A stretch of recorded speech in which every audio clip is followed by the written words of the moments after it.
whatever you hope to find. It's a pretty good use of your time. Let's learn and talk about things like squirrels and satin strings. You might think we're bananas. It's the Biggie, Kelly, and your Nana show. Hey guys, welcome back to the Biggie, Callie, and Nana show. Thanks for joining us. Thanks for joining us. Hope everybody is doing well. Doing fine. Super. Just fine. So today we are going to talk about movies. Yeah, we try This to. is the movie. We try to do episode. one low key one a month. Yeah. That's our goal. Do one low key one a month. Something nice and soft. Yeah, something that a little something for everyone. Let's talk about theaters and how packed they are right now. Our theater went out of business. Actually, all the Regal theaters didn't they? Yep. Yeah, it's very sad. What about all the movie actors that are now being in like TV commercials and stuff because they can't find work? Well, you know, they were the ones supporting everybody stay home and, you know, real worried about the virus and all of this. And I'm like, yeah, how the fuck's that feel for you? Well, I don't know. They got millions in the bank. to Obviously, fall back on. they have expenses though, or they wouldn't be doing cheesy commercials for Aquafina. Right. I mean, having millions is nice, but when you got that mansion that's $240 million, you got to pay on that every year. Yeah, so. because I bet a lot of them, like if you and I came across some of that money, we would just pay off our home. Yeah, Yeah. and just live a normal life. And just live our home. But they have like houses all over the world. Yeah. Houses they haven't been to. Like, I own something in Grand Palms, but I've never... I own something. I can't remember where it is. Yeah. Johnny Depp has 2 islands. Not one, but 2 islands. This And shouldn't surprise me. I mean, if I would get an island, I could see doing that. But But I didn't- would stay on the thing. But didn't he Yeah. have to file bankruptcy? No, what had happened was he lost a lot, though. His The vicious business- divorce? No, his business managers, like stole money from him That's what and I- didn't pay his taxes, and he lost like a couple $100 million. Is that what it... See, I thought it was that he was mad because the guy had just told him that his expenditures were outweighing his... Well, that's probably what really happened. Oh, no, Joe was talking about that on the podcast. His, like, wine Johnny list was, Depp's, like, 20,000 a out of month. his Yep. mind. He probably spent up a ton, but maybe the business managers also didn't pay his taxes and also kind of shitted on him. Yeah, it's something like $20,000 a month for wine. I do wonder what a $2,000 bottle of cognac tastes like. Like, I'm wondering if I would be able to appreciate it or if I would be like, yeah, it tastes like liquor, you know? I have a feeling that that's how I would be. And honestly, I'm kind of wondering at the end of the day, is that how it is? Are you just paying because it's expensive and you know it's expensive, so you're making up that it tastes better when realistically it's not very much better? So me and my buddy were drinking Wild Irish Rose. Yeah. And we would just like play video games and drink Wild Irish Rose. And one day we were with his ex back when they were dating. This is a long time ago. And we were at a fancy German restaurant. And we all ordered some port wine. Mm-hmm. And we all took a sip from the little port glass. And she goes, "Oh, now this is good." And I looked at my buddy. I'm like, we both were like, "Wild Irish Rose?" Right. Exactly. I have a feeling that's how it's going to be the majority of the time. So, She called us like barbarians. right. You uncultured savages. You uncultured swine. I'm like, this tastes like hobo wine, man. Yeah. I was like, can I fit this little glass in a brown bag? yeah. When I was in Italy, I tasted, they have like a whole wine cave. And I was in Chianti where they make it. Chianti, yeah. And I think it was like $500 a bottle wine. I tasted, because you could put in your euros and do just a tad bit, like a taster. And I didn't taste anything different. Yeah. I didn't know different. I From think the that cheap. it might just be a... I've never been impressed. Like, I used to waste money sometimes just for morbid curiosity on like the different shelf levels of. I used to like Scotch, so I'd get like Remy Martin as Scotch, right? Is that Scotch? Am I wrong? Is that Scotch? I'm not sure. I was never a Scotch guy. I don't know. Whatever the top shelf stuff is, and then like middle tier, which is like Dewar's, and then like low level, which is like Clan McGregor. It's like just generic as hell. It's just like a tartan, and just like Clan $10 a bottle. Remy Martin's a cognac. So what the hell am I thinking of? What's a fancy Scotch? Fancy scotches. McGovern. McClellan is good. Johnny Walker? Johnny Walker, thank you. I knew it was a name. Not Remy Martin, Johnny Walker. And I got one of those. And it was like $110 for a bottle. Like a $7.50. It was like $110. Two. And I'm telling you, the difference between that and Clan McGregor, which was $10, was negligible. So insignificant. You had to pay attention to even notice it. Not $90 I would different. not have expected that. I would think that, like, expensive scotch would be way better. Because don't they water the cheap stuff down? I don't know. Well, Ron Swanson said that clear liquors are for rich white women on diets, but I do like my vodka. I don't know. It might be my Soviet blood. But I do taste a little bit of difference between. Have you had potato vodka? Mid-shelf Svedka versus like Burnett's. There is a little bit of a difference. We used to always. It's not that it tastes better; it tastes cleaner. If that makes sense, it doesn't taste as. The only mid-shelf vodka that I found to be worth the money, because that's what we were talking about, right? Not necessarily can you taste the difference, but is it worth the price difference? Triple tree, 3 Olives. Yeah, I thought was super smooth. Right. Now we used to use Odessa which is a bottom shelf. Odessa, a lot of bars will use Odessa for a house, like screwdrivers and stuff. The hell was that? Haunted house. Do you have ghosts? I told you the history of this house, didn't I? No. Are we in a murder house? Seriously, you guys don't know the history of this house? Are we in a murder house? Okay, this is crazy. I'm not gotta even go shitting. home alone tonight. But I just want Well, at you least to you know. don't gotta stay here alone. I do. So, this house, no shit. When I first got here, I said, why is there a 9-foot tall privacy fence around the vast majority of the property? And you can see the posts where it used to continue and wrap all the way around. 9-foot tall privacy fence. Great fence. I was going to say, that's like you written all over it. Exactly. This house was built for me. It's like if I built a house, this is the house that I would have conjured up. So I asked the real estate agent, because I noticed 3 things that were odd.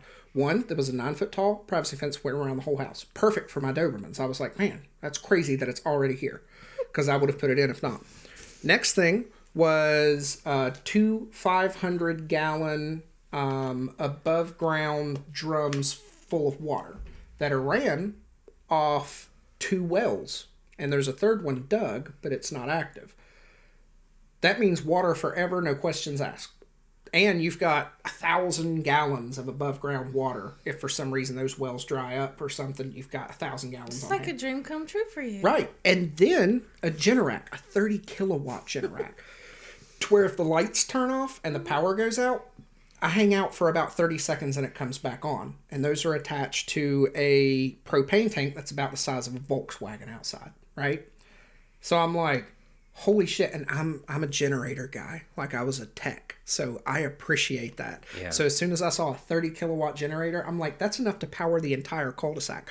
Plus, this doesn't have anything to do with that, but it's parked at the end of the cul-de-sac, straight shot, straight down the road. So from a military advantage, if things got real bad, this would be the best place to be, advantage-wise. So all of this, and I'm like, that's odd. And then I notice that the closet door at the top of the steps in here has a key lock to where you can lock it. Why would you lock a little tiny closet like a cupboard, like a linen closet? So I noticed all these things, and I was like, dude, And I asked him, I was like, this is the house that I would have created. This is like a bomb shelter type house. Minus like the an place to industrial lock your house. children. Right. So I asked, why is all this here? It's literally commercial grade. He was like, oh, this used to be a commercial. It was built for commercial purposes. I was like, Not where you live. Odd, right? So I asked the real estate agent, why is all of this this way? What was the commercial purpose for it? And he said, locally there was a place for mentally disabled people, and when it shut down, they had to find different places to put all of the patients, and that's what this home was built for. Oh, wow. Yeah, and I looked it up, and it was, and it had like 8 patients and like 3 nurses at all times that stayed here. So it was just like a Like a group home. group home. Yeah. Yeah. That's not- Doesn't necessarily mean anybody died or anything. Not necessarily. But then when I researched further, no, I'm just kidding. I didn't hear anything about that. But it is kind of weird though, and because things could happen. But I heard that the place, maybe you guys know about this.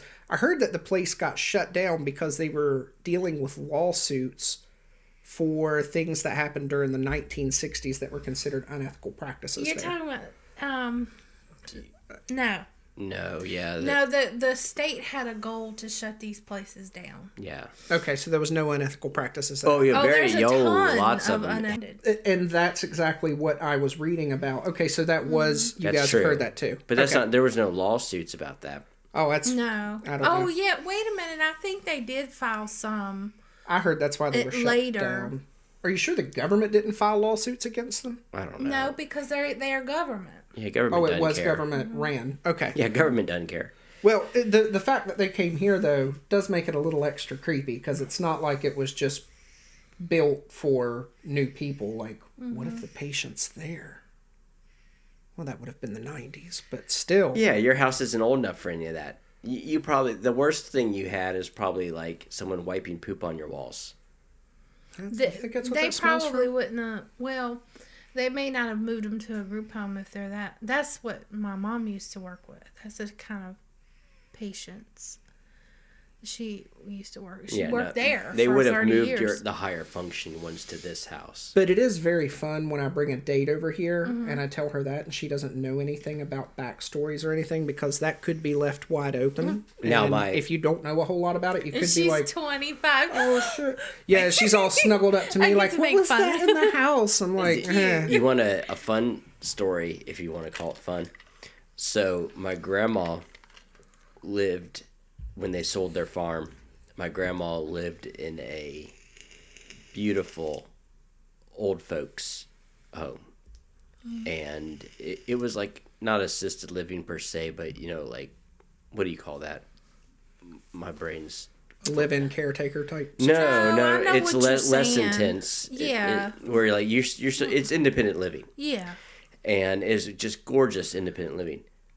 And we were in there, and she was showing me her place and everything. My grandpa was still alive back then. Grandpa was hating it because it wasn't his farm with his tractors. But he was there, and they were... I was like, this place is giving me some weird-ass freaking vibes. And my mom's like, yeah, this used to be a psych hospital. And my aunt back in the 60s worked there. And it was back when they used to just had manacles on the walls and would just chain you to the walls. And before they really had any kind of psychotropics, they just, when you were having behavioral issues, they just chained you to to Maybe a lobotomy or two in the basement. all day long. They did They would lobotomies just back then. line you up in the hallway and just do lobotomies one after Yeah. another. Good little ice pick. You get down there and play with some nerves. Yeah, they're two little knives that go up. Have you seen Three Flew Over the Cuckoo's Nest? One flew over the One cuckoo's flew nest. over the cuckoo's. Yeah. Yeah, they Well, I so saw it a long well time that because we were going to talk about movies today. Yeah, they Yeah. referenced that on I have an Always uncomfortable Sunny question. in Philly. They referenced that Danny DeVito. They had a whole Yeah. episode about it. He went back to the psych hospital. and there Because was the he big was Indian in there. it. He Yeah, was he in was it. in the yeah, movie. in the big. But Chief that's what I'm saying. escaped. Chief left. I thought Chief escaped. Chief It did. was an ode to it. He went to a modern, and it was a guy playing a chief. You know, Okay, just it's character. just kinda Chief like shouldn't it. have been there. It was just being silly. Yeah, Chief definitely shouldn't. It Well, was so very why silly. was Chief The there? ending of that movie, comedy all the way through, and then the Chief ending just- was just Chief just was Because choosing. he refused to talk. And that happened to my cousin when he was little too. He went into the system, and he refused to talk to any of them. He was like, "Y'all are full of shit." He would talk to us, but he wouldn't talk to them. Yeah, but he would have gotten and it. they told us that he Committed. needed to be committed. But see, he would have been committed for something. But he chose. He just didn't want to fucking talk to him. I don't think that I respect that. I don't think you would have. He would have been committed for just not talking back even in the 60s. Well, think if you didn't know somebody and they just didn't talk or respond to you. Yeah, but But you wouldn't. But we're in the 60s. You too. wouldn't hospitalize someone for being mute or deaf. I mean, Chief could have. I don't know. He probably Chief's did. Backstory. He probably did something Maybe he that did got like him a in there. violent. Yeah, that's what crime. and then he was in court And back then didn't back when talk. they did NGRIs. They don't do NGRIs hardly at all anymore.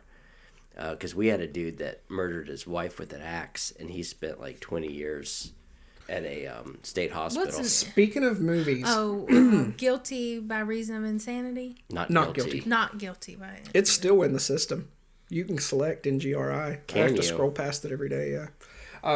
But since we're speaking about movies, one that I have watched, it's my nighttime. Do you have a nighttime go to sleep movie? I do. It's the same. I put it on so that I don't have to watch it, because if it's a new movie, I'll sit there and pay attention to it, and I won't go to sleep. So this is one that I've seen countless times. And also, I like movies where there's a storm going on, because I sleep well with them, and low lighting. Shutter Island hits all of those. I was gonna say that or Cape That's Fear. Kind of a Cape scary. Fear would be another good Cape one. Fear's good. Yep. So I was watching. The old one. I was watching Shutter Island for like the third or fourth time, and I got to the ending of it, and I noticed something weird in the film. The chick went to drink a glass of water, and she didn't have a glass in her hand. She just tilted her hand back, and then when she set the water back down, she drank it with her right, but then when the camera frame switched, it showed her setting a glass down with her left hand. And I was like, that seems really odd. Why would Martin Scorsese, of all people, miss something like that? Martin Scorsese's not somebody who just misses shit. Unless it was intentional. Exactly. So I went back and researched it. Turns out that this movie has way more depth. It was based on a novel, but it has way more depth than the original movie. So in the original movie, at the end, he finds out that he is... Don't ruin it. Have you never seen it? Oh, I've seen it a few times, but I've seen it. but we don't. You don't want to ruin it for It's the audience. been out for 15 years. If they haven't watched it yet, shame on them. Is there a cap on spoiler alerts? I think we should do away with spoiler there alerts, because that a, limits what Okay, we can well, I talk guess we'll about. just say spoiler alert then.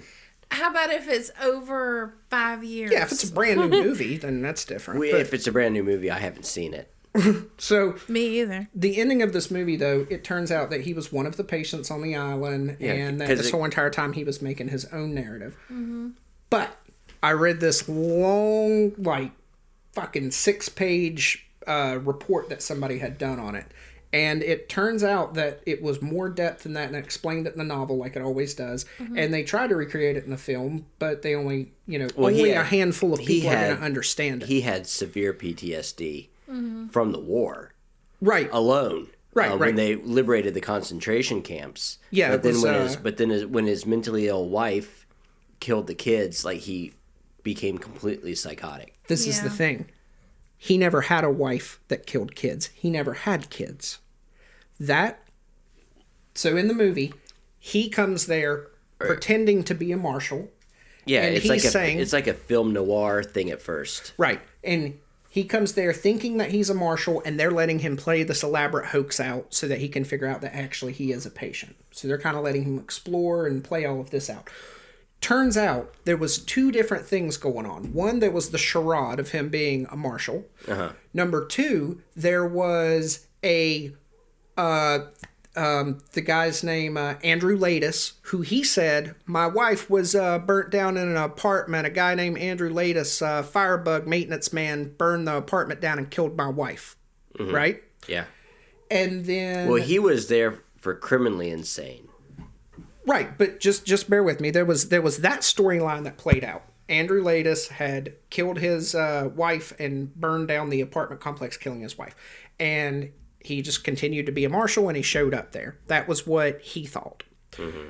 Then what he also thought was that at this island, these are Nazis. These are old Nazis, and they're just relics of the war, and they're playing out their psychological testing, and now our country's using it. In other words, we got their scientists, and now we're utilizing them to try to figure out some new type of psychological techniques to implant memories. And that part was true.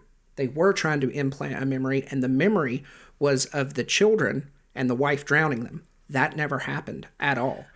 His wife never actually drowned any children. It was just the doctors and everybody was trying to convince him. He really was crazy.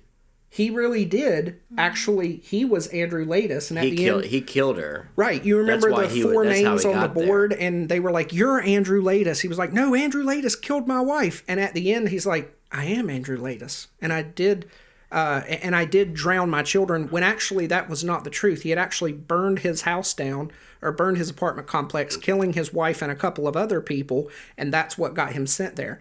But the Shutter Island people, the scientists there, were trying to implant, just to see if it would work, to implant this memory.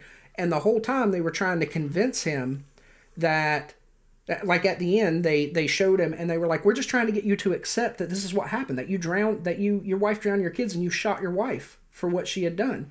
We're trying to get you to accept that." When realistically, they were trying to implant that into his mind, and he actually was really Andrew Laeddis, and he had burnt down the apartment complex. He never had kids. And there's so many little subtle hints throughout the movie, because I went back and watched it. I've watched it probably a dozen times now. Oh my God. The depth to it was insane. And the reason they lobotomized him at the end, they took him to the lighthouse, was because he failed to he intentionally failed it to be lobotomized. Right, but I'm getting he didn't want. Once he realized the delusion, he didn't want to live with the truth. Right, because he said, so he pretended to be sick to get lobotomized. He said to Mark Ruffalo at the end, he said, "What would be worse, to live as a monster or to die as a man?" And that's when he walked off. So that was kind of I know what's going on here, and I choose to be lobotomized. Yeah, he just pretended to continue the delusion to be lobotomized. But for the viewer, you were convinced, almost everyone was, just like you said a moment ago, that he had killed his wife after she drowned the children, when actually it was deeper than that. Actually, they really were doing a psychological experiment trying to implant that specific scene in his mind when he was actually Andrew Laeddis.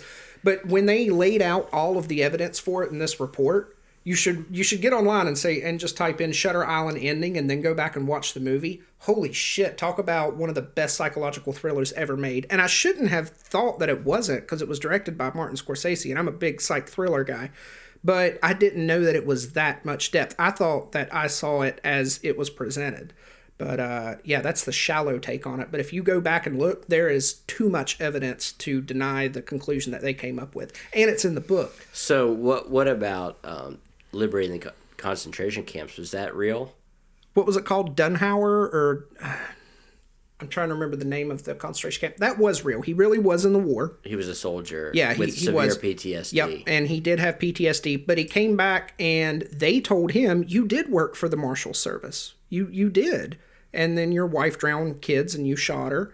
And that's why you're here. But yeah, you've been through the war, you've been in the Marshals, and that's why you came up with all this." But in real life, he never did that. He just came home from the war, and he was the maintenance man that burned down his apartment. He was never in the Marshals. Well, I was wondering if any of it was true. I don't. The only thing that was true was that he was in the military. So they even said, "You never killed anybody." No, he had PTSD from seeing the bodies stacked and everything. But in his reality, they shot all of the German soldiers when they lined them up, and they were because they were really doing that. By the way. But his platoon was, but he actually never shot anybody. But he killed his wife. He did kill his wife. He burned the apartment complex, killed several people.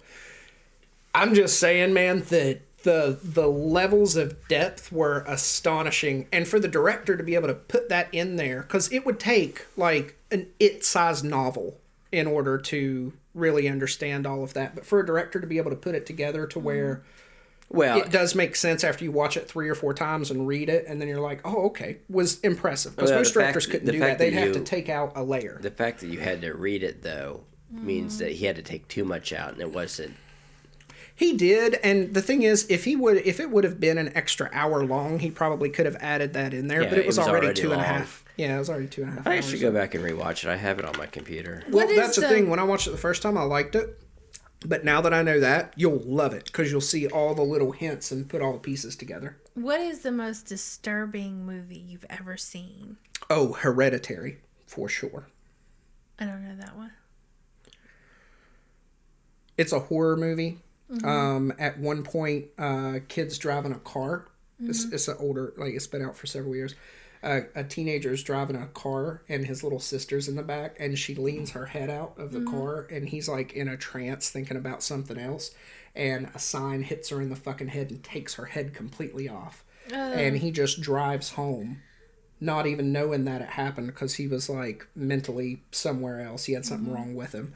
But the scene showed the little girl's head laying on the road, just laying there like sideways, all lopped over. And there was a bunch of ants covering it, like going in the mouth. It was for me, I don't get weirded out on things, but that scene and a couple other scenes in the movie really were disturbing, I guess you could say, because they looked so real and it was so unacceptable, I guess you could say. Like, you don't do that to a child in a movie. You know? Yeah.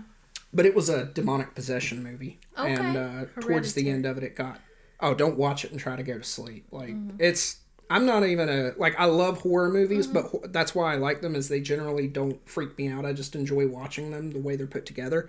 But this one generally freaked me out. One of the few horror movies. Hereditary. Yeah, and it's got a lot of symbolism and cult-like shit in it, a lot of Satanism. It's good to watch because you'll also learn a little bit of history in it. Generally a terrifying movie, though. I'm telling you. I'm trying to figure out. Well, I used to watch a lot of horror movies, and I've seen quite a bit of them. But probably over the past 3 or 4 years, I stopped watching it. Yeah, this one's like 3 or 4 years old, so you may have missed it. Yeah, I haven't seen anything new. I think the last... It was one of those movies that weren't in the theaters. Like, it would have made theaters uncomfortable. Yeah, the last modern... Because my wife and I still, in Halloween, we always rerun the classics. Right? All the way from Hitchcock to... I think the newest one is Friday the 13th or Halloween. I think Friday the 13th came later. Halloween was like the late 70s, right? 70, yeah, it wasn't too far apart. Like 78, and then I think like 81. They're all like together. I think Friday the 13th was like 81. Yeah. And Nightmare on Elm Street was like 84, the one where Johnny Depp gets it. I think that's the last one. And see, I love like Evil Dead and stuff, but the last modern horror movie that I've seen, I think, is Human Centipede. That one was extremely disturbing. That was really gross, and I think of the South Park one. Oh, Kyle, cook your fish. Yeah. Have you seen that? Mm-hmm. I watched that, and I'm like, what the fuck am I watching? And I could not like. The second one was lame. The first one, though, was the South Park excellent. one was great, though, with like the eye human or whatever. Steve Jobs said, like, people who were reading the EULAs, like, they were signing off on like being a part of a study to be the human iPads or whatever. So was that the most disturbing movie you've ever seen? It's quite disturbing. Yeah. Eating poop. Ugh. Yeah. Jesus. Because we're talking about Who thought about that? We're talking about disturbing. We're not necessarily talking about what gave you chills. What made you really, really uncomfortable? Like, disturbing? Uncomfortable. Oh, while he's thinking, I want to interject because gave me chills was definitely Hereditary. At least in, I mean, it was a pretty freaky movie when I was a kid, but... And that's just because Tim Curry's just fucking creepy. Tim Curry's the best. Tim Curry's the best. Which one? The original? He's the best. The I original would It. love to meet Tim Oh, Curry. the original It. Sorry. Yeah, I missed yeah. that. I would love to meet Tim Curry and Stephen King. Oh, I know a guy who, one of my Marines, he just walked in and sat down at a restaurant. Tim Curry did, down in Florida. My Marine got to talk to him. It was pretty cool. I would love that. Yeah, I imagine he's pretty fun. When I was younger, in high school, I used to go with my friends to see Rocky Horror Picture Show at the old theater. Yeah, that was definitely a thing. People throwing dildos at the screen. Yeah, and shit. everybody, Yeah, it was wild. everyone, you knew what to do, what props to use, at what. Everybody would chant along with it. And like I was dating the girl that played Magenta, and because people acted him out. Yeah. And I knew, well, I was like acquaintances with the guy who played Dr. Frankenfurter, and he like hand rolled his own little cigarettes, and he had like a normal day-to-day job. So if we were outside smoking, like a car came by, he like hide himself. But I mean, it was like a dude in like high heels and lingerie, smoking like little hand-rolled cigarettes.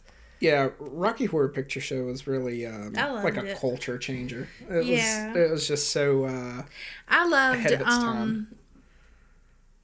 Just everything about Tim Curry. Everything about Oh, I yeah. love Clue. Have you sat and watched Clue? It's cheesy. It's like a comedy. Yeah. Damn But it, I guess Janet. that is the It's most just- recent thing. yeah. I'm thinking of him in Scary Movie too, when he leaned in as the white guy and then he changed into the black dude in a dress. Yeah. Like, he's that just show's he's hilarious. just something else. He's so theatrical. Scary movie's so good. Gail, I can see the tulip, Gail. I don't like any of those. You gave spoof me movies. crabs. I don't like those. Spoof Oh, they're so movies. fucking stupid. The only one that first I one like is is really good. probably like Naked Gun. You know Oh, those Leslie. movies. Nielsen. Those yeah. were funny, but I love I'm all not those. like a spoof person. I I'm like like if Scary Yeah. Movie created a rash of hideous,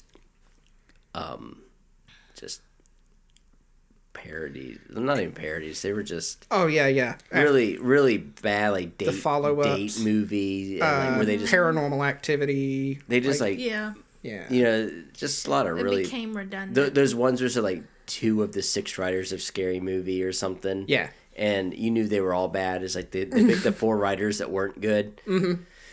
Yeah, they definitely ruined the first one. Like they The ruined first Scary Movie was really good, but that was the Wayans brothers that made it funny. Yeah. They wrote it, and they were the 2 writers that made it funny. Were they? I know that they were both in it, so that Yo, does this make me look gay? Yeah, No, man. Okay, what about now? Like tied it up and higher. tucked in or out. Yeah, it was great. yeah, it's got to be like a really good spoof movie for me. I mean, to you were be sucking into my it. dick. Ray fucked me. I ain't gay. What? You were sucking Oh my wait, dick. Ray fucked me was the second one, wasn't it? Mel Brooks is like the master of spoof. Like, okay, so like Men in Tights, that's a spoof. I love that Robin Hood. one. Yeah, that was great. And Spaceballs. Who was the big guy in Robin Hood Men of Tights? I don't know his name, but I know what you're. I think wasn't he like a wrestler or something? Was it Hulk Hogan? Because I remember he was a big blonde he was a wrestler. Big blonde guy. Yeah, a big blonde guy. But- Okay, it wasn't Hulk Hogan. But he was a big wrestler, wasn't he? I don't know if I Yeah. remember that. Men It in was Andre. Tights. It was Andre the Giant in Princess Bride. Oh yeah, Princess Okay. Bride. I'm trying to think what the most disturbing movie is. Oh, Yeah. I think real quick, Chills, Hereditary, but most disturbing was a movie called Enter the Void that I watched. And I may have been partaking in certain things when I enjoyed this movie, but it was a movie where a guy in Tokyo is smoking DMT. And he smokes a shit ton of it, and he goes into a bathroom in Tokyo to buy more off his dealer.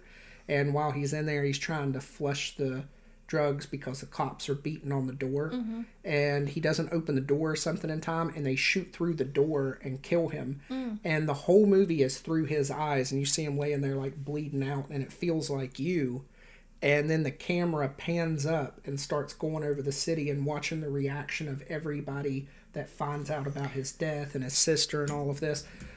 It's morbid. It's really fucked up because in the movie, he re-enters the eyes of a drug dealer that's fucking his sister, and it shows it it's really good camera, whatever you would call it, CGI, but it goes through the guy and it goes down to his balls and it goes as his semen and enters his sister and he's That's reborn. weird. He's reborn through his sister and it That's shows really him coming out weird. of the crotch and he's like opening his eyes and the doctor's Oh taking my about. God. Yeah, talk about kind fucked of up. shit is that? Right, it's a It's Japanese, right? no. The movie's all in English and mostly English actors, but it just they're living in Tokyo. They're I'm telling you, Americans living in Tokyo. Japanese horror movies are their own thing usually. Well, this isn't really a horror movie. It's more of like an exercise in reincarnation and DMT, because you can't tell in the movie, is he tripping? Is he just slowly dying? Because DMT kind of fucks with the perception of reality. So is this just what's going through his head? Yeah. Or is he actually being reincarnated? But yeah, the whole movie was just very That's disturbing. pretty disturbing. Yeah. Yeah. So I would say that'd be at the Yeah. top of mine. Like, I Wow. don't want to go back and rewatch the movie. Yeah. It just made me uncomfortable in every way. Because he re-enters the guy's eyes several times as he's fucking his sister, and it's just a very Yeah. incesty thing. Right. I think, as in just kind of grossed out, Human Centipede was probably it. But I didn't really enjoy it anyway. I would say as a movie that I actually like, there's two movies that just right off the top of my head, at least in horror movies, that really stuck with me in ways of like in kind of disturbing and gave me the creeps. One, you know the Japanese movie Joan? They remade it as The Grudge, Yeah. Oh, okay. and it's about, you know, the spirits. And I believe it's the Preda path, when you come back kind of as a hungry ghost, if you die in a really miserable way, and you inhabit that place and you haunt it, and you just bring suffering because that's the way you died, and so all those hateful feelings are just stuck in that Yeah. energy. And it's in this house in Japan, and so everyone who like moves into it or has anything to do with the house gets cursed by that Preda spirit. I think it's Preda in the six paths in Buddhism. And the Joan one was good. I'm sure it's blasphemy. I actually didn't mind the one with Sarah Michelle Gellar and Bill Pullman. It wasn't bad. It was pretty Yeah, good, it was and good. it just that like I remember I was a teenager when it came out, and I was no stranger to horror movies. Me and my friends would get every one we could, no matter how cheesy or campy, at the video store. And that one just creeped me out. You know, like I closed my eyes, I could see like her face up in the attic, Yeah. like the girl like Yoko missing her. We used to do that when we were kids. Go Missing her. "Aw." They ripped Yeah. her name was, I think, Yoko or Ono, not Yoko Ono, I don't remember, I think it was Yoko. They ripped her fucking jaw off, and so her Yeah. tongue was just hanging as Yeah. That is pretty creepy.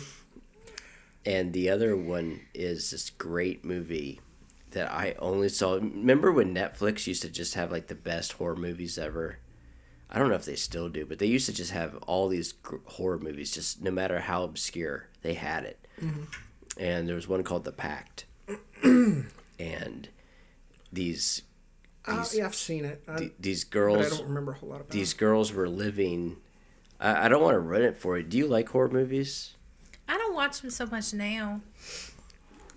I don't necessarily want to ruin it for you because it's got a twist ending, but if you don't care, I can. I don't care.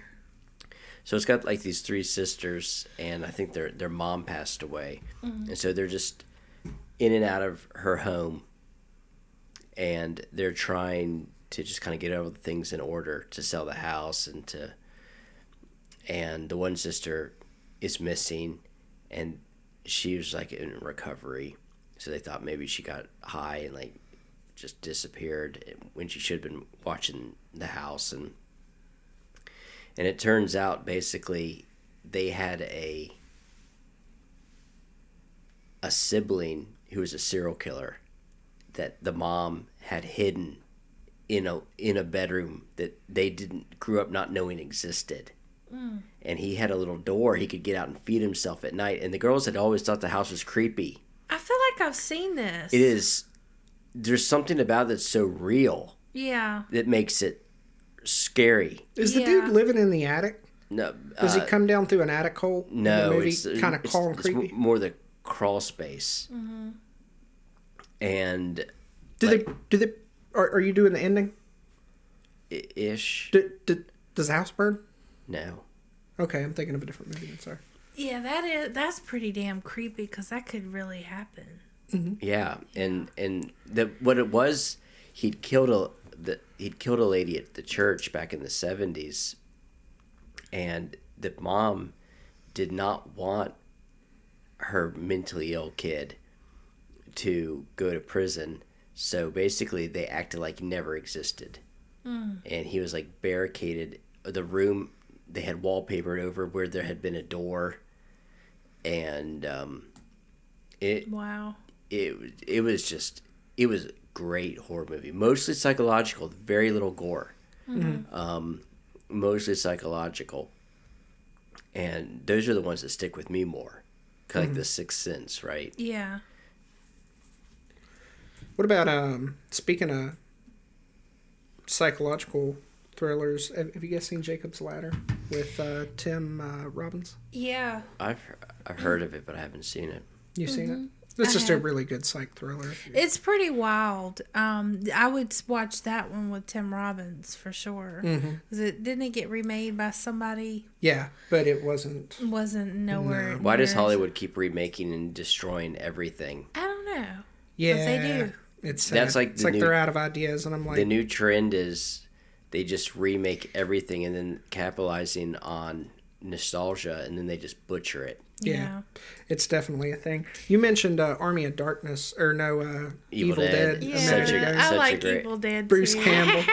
Bruce Campbell is something else. The original Evil Dead was pretty much just horror. But like Evil Dead 2 was horror really and comedy, silly. and then Army of Darkness just got completely silly. Yeah. Well, Evil Dead 2 was like a weird remake of the first one, but more campy. Yeah, way more campy with the shade laughing and, they the didn't really moose on the care. wall or whatever it was. They didn't really care about getting the makeup right on the Yeah. monsters You or know, anything. Sam Raimi. But the first one was actually pretty creepy. Like they the first one was done well. Like Yeah. the innovation on For a it budget. to be as old as it was, like compared to the other movies of that time period, I was blown away because most of the other movies were like slashers and shit. That was one of the first ones that actually was truly freaky. Like a zombie Like a movie. possession. And of course, the original Night of the Living Dead is a great movie. That's funny. I have it written down right here. George Romero. I was just gonna say that with the George Romero films, Day of the Dead, Night of the Living Dead, and Dawn of the Dead. Those are the main three. I grew up on those hardcore, and when you guys are like referring to watching cartoons and shit, I don't know why, but my mom let me watch those, just people getting dragged apart and eaten by zombies. Like, she let me watch those from the time that I was little enough to sit on the couch and watch them. And like, I had very few cartoons, but she was obsessed with these, so I watched zombies pull people apart from an early age. I guess that explains why when everybody was in a combat zone freaking out, you weren't. Yes. I don't know why, but it was something that I watched when I was early. Is when they were in the mall. That's Dawn of the Dead. Have you seen the original? That is the original.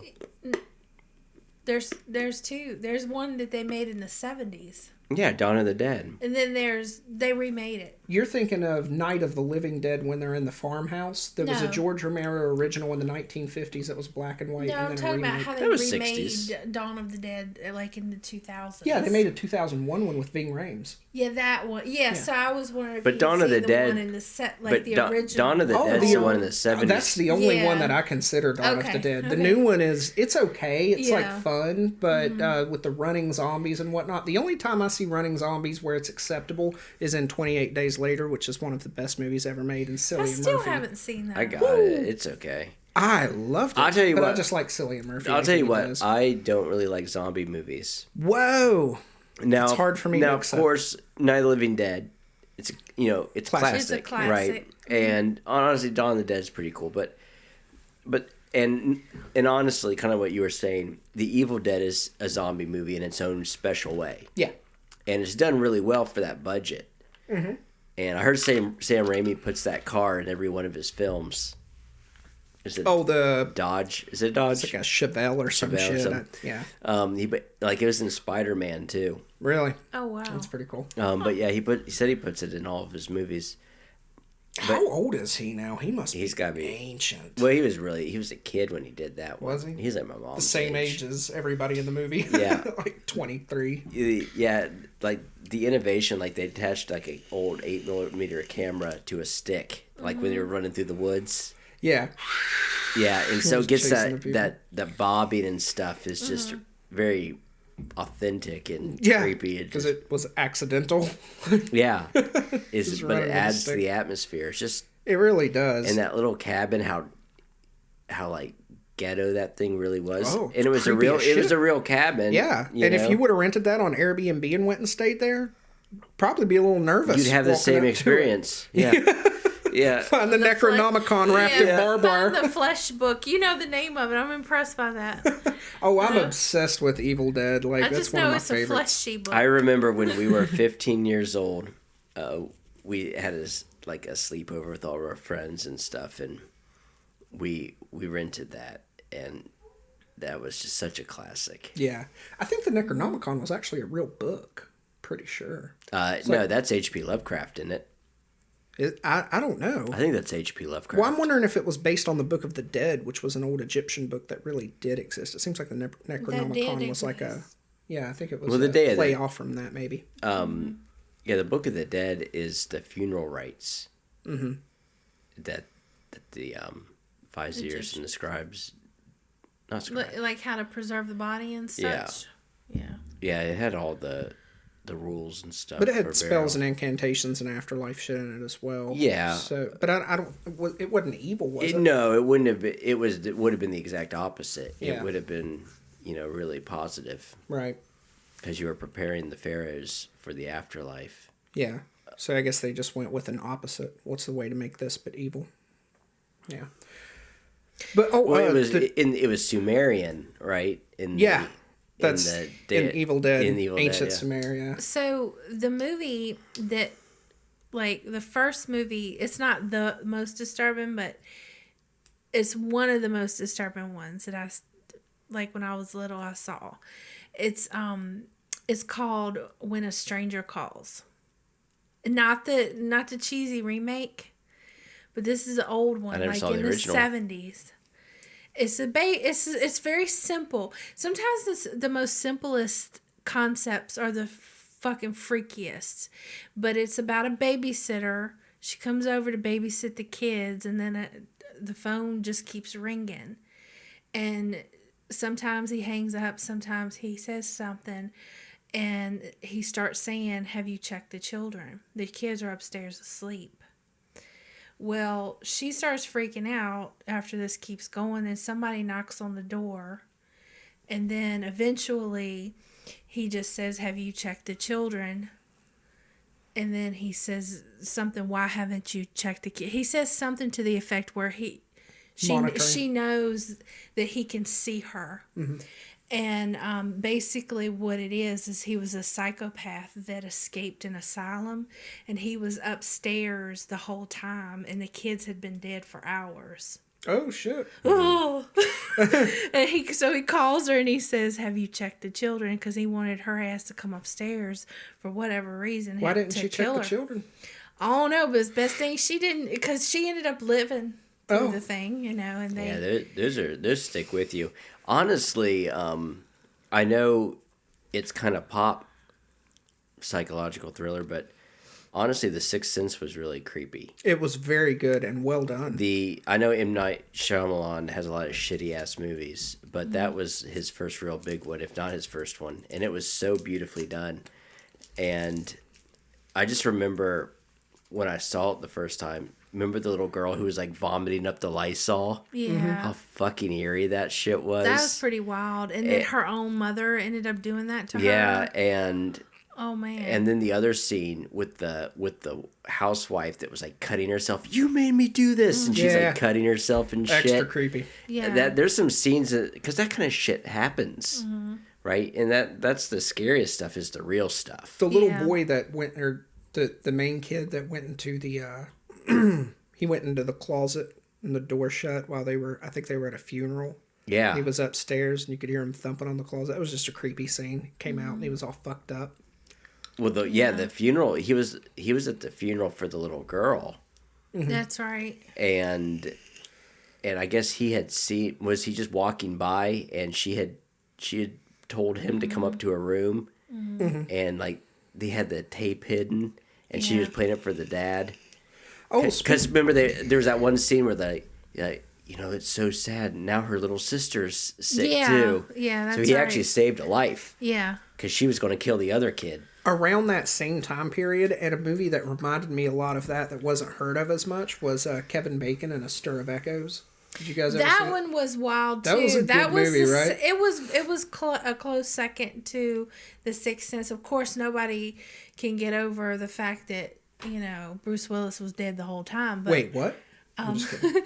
But the Stir of Echoes was pretty wild. Stir of Echoes was really good. Yeah. And if you haven't seen it, Rob Lowe played in Stir of Echoes 2, and it is fucking great. Is it? I'll have to watch that. Oh, it's really good. I don't know if it's as good as the Kevin Bacon one, but just the quick premise. I won't give what happens, but Rob Lowe goes to war over in Iraq, and his son living back home, he has something happen, and when Rob Lowe comes back, the house is haunted, and him and his son are having to deal with this haunting, and Rob Lowe can't figure it out if it's something that his son has done to make happen, or if he's reliving the ghosts of people that he had killed while in Iraq. Okay. But it added a military element to it that I really loved, a modern war element. Yeah. But it was super creepy, like maybe not as good as the original Stir, but it was another one that was creepy is Cabin Fever.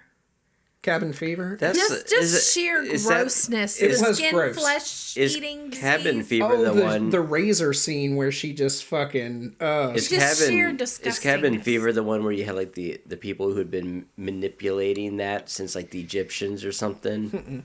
No, this is a literal flesh-eating... I'm thinking of Cabin in the Woods. That was cool. I liked that great. one. Yeah, that was a fun movie. It was fun. It didn't scare me at all. It had a little bit of piece of everything. Like it showed you that all the horror movies were actually real. Yeah. They just had them in cubes underground. Yeah. At the end, the pot smoker comes up. Giant evil gods. Yeah. Who'd have thought? It was a nice parody of horror movies. Because they definitely took from Evil Dead. Don't read the fucking Latin. I'm drawing in the line in the sand and reading the fucking Latin. But Cabin that was a Fever good parody. was the one with the literal flesh eating.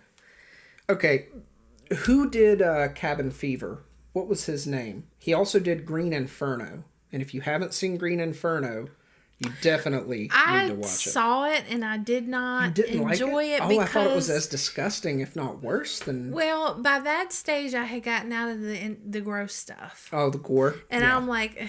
Because now I don't really go for gore anymore. Well, I kind of liked the premise, though, of Green Inferno, because... Have you seen it? No. Okay, it's a college campus where a girl gets involved in humanitarian stuff, and they talk her into going to a rainforest where they're cutting down trees, and she's trying to stop them from clearing this rainforest. And her dad's a senator, so when they tie them all, or when they chain themselves to a bunch of trees so the bulldozers won't run them over, they all have it on Twitter, and they've all got masks on and shit. They purposely don't lock her padlock. That way that they can pull her off, and they throw her down on the ground and they're about to shoot her, and everybody's got it on Twitter. This is a United States Senator's daughter that's about to get shot by these, mercenaries that are about to clear this tree and blah, blah, blah.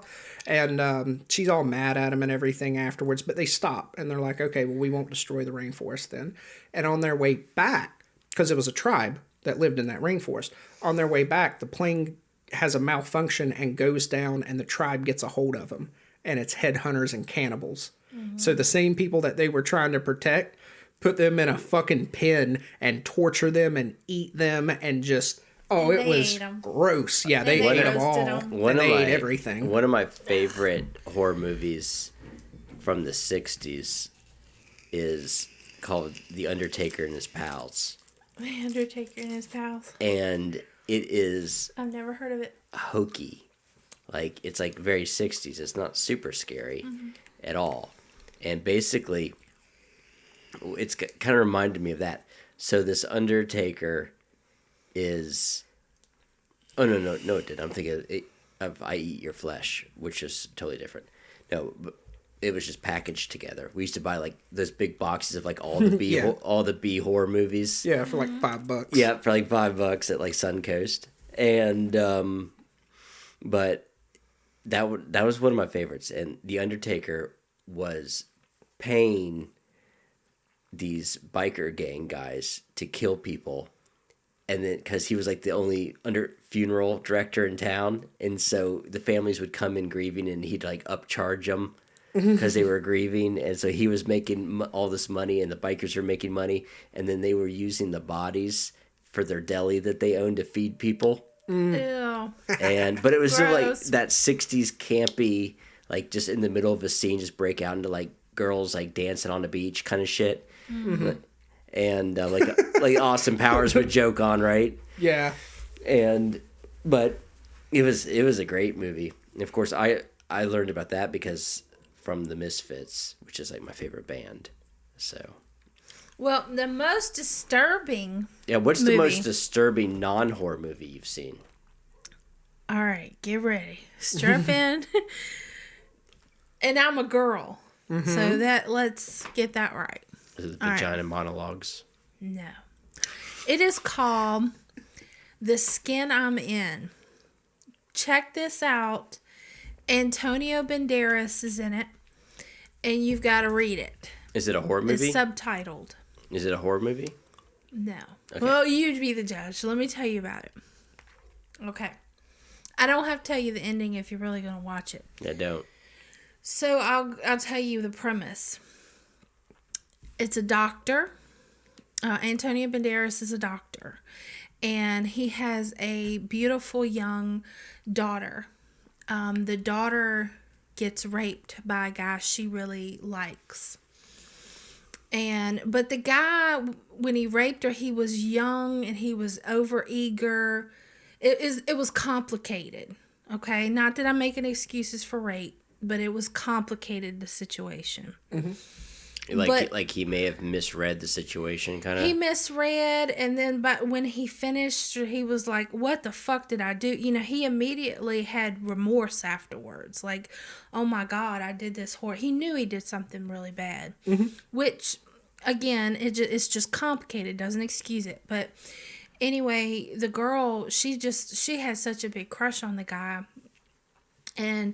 but she was very innocent, and it just destroyed her mentally, and she ended up killing herself. So Antonio Banderas kidnaps this guy and holds him for years.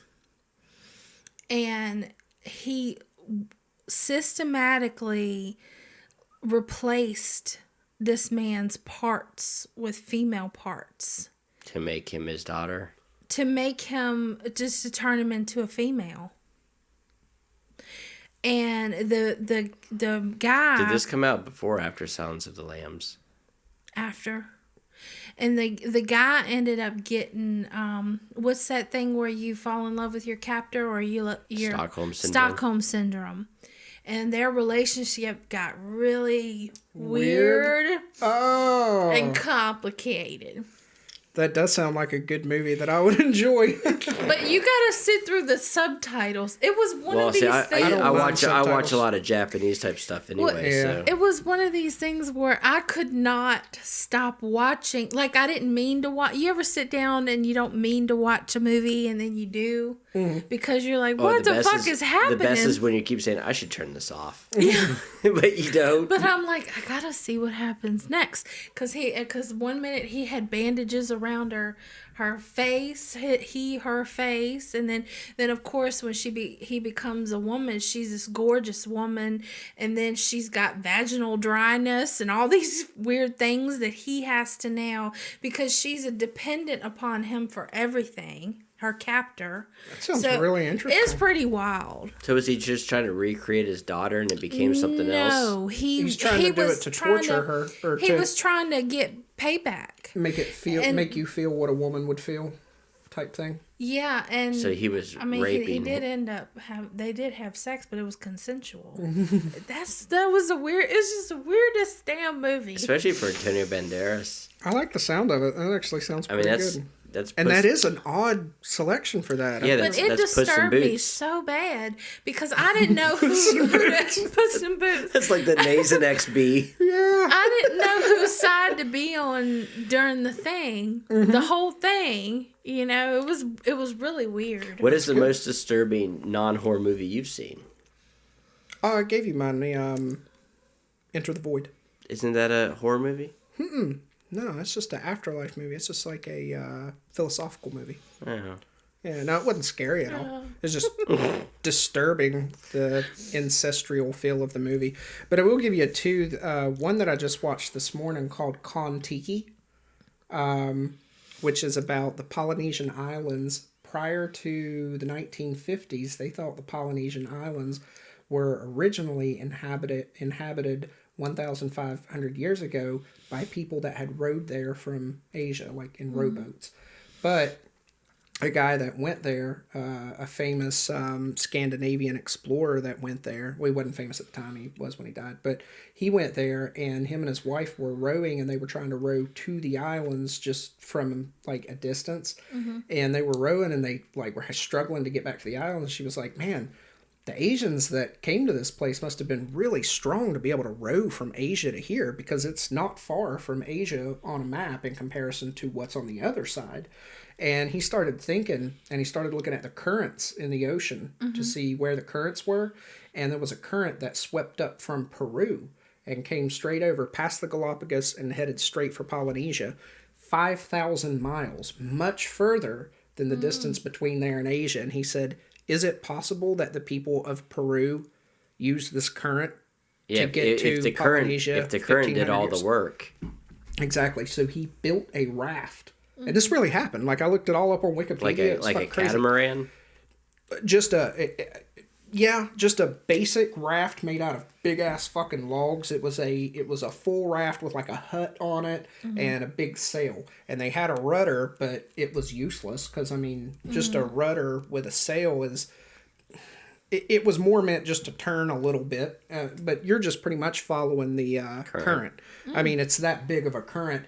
And they were heading in the wrong direction, just kept going north. And he was like, I don't know, like everything that I'm seeing here, you guys got to have faith. Because I'm thinking, and they were like, no, we're fucking heading to the Galapagos because that's north of Peru, right off the shore.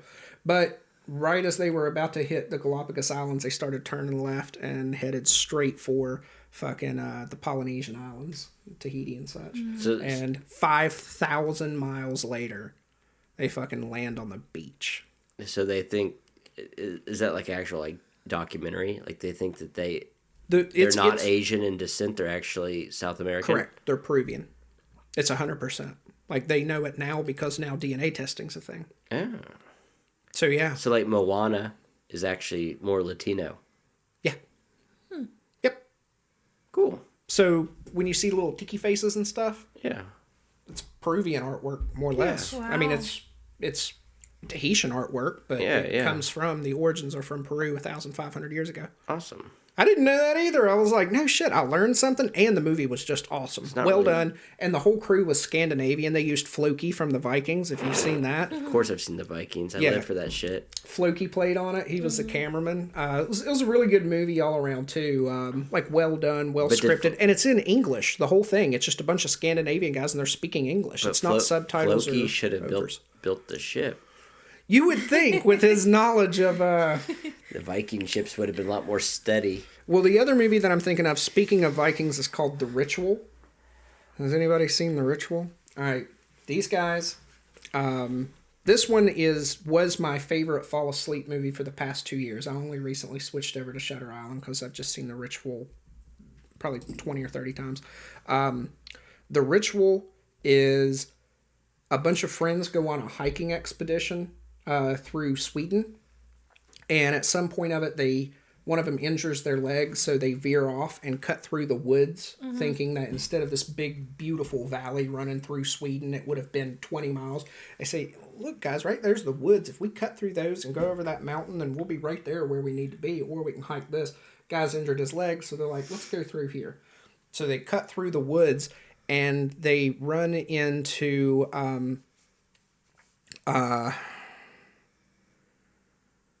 a lot of weird things start happening. They show up at a cabin, and there's nothing but Viking symbols carved into all of the trees, and they have to end up spending the night in the cabin. And upstairs they find this weird little thing that has like duck feet, and it's a statue with no head and like tree branches for arms and little duck feet. It's just creepy as shit when they walk into the room, and they're all like, oh fuck no, in this cabin.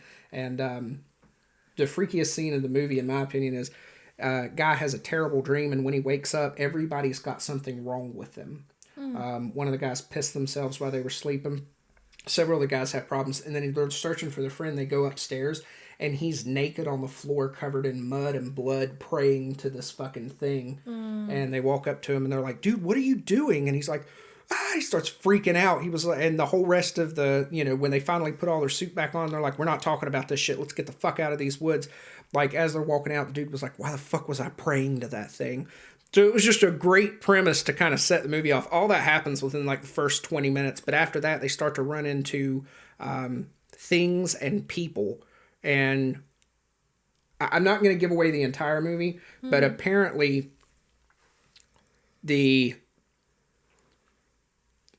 what is the Nordic religion? Well, I mean, there's like Asatru. What it was one of the bastard children of Loki's that was living in the woods as a god, and it kept the people in the woods young. And they run into the villagers, and they're all like old school Vikings, but very dark. Not the modern Vikings that we see on the show, the Vikings. They were like creepy, dark, disgusting Vikings that they run into. And they're not brutes. They're not about fighting. They're just about nothing but paganism and worshiping. Super creepy movie though. And at the end of it, you actually see what's in the woods. And like the camera stays on it. You know how a lot of these horror movies, the camera bounces around where you can't fucking see anything? Not this movie. I don't like that Blair Witch kind of shit. No, this ain't that type of movie. This is a well done movie, and at the end it actually shows you what the fuck we're talking about. And it's a long scene of him dealing with this bastard child of Loki. Yeah, it was fucking creepy. The people under the stairs was really creepy. Oh, man. Wasn't that Ving Rhames, too? It was Ving Rhames, yep. Was Ving Rhames in that? That was just the creepiest shit. They were brother and sister, and then they were incestuous, and then they kept people under shotgun and the leather. Man. That was a have you seen it? That's such an odd it's an old movie. Out there movie. Like, 80s? you don't... The plot, you would never...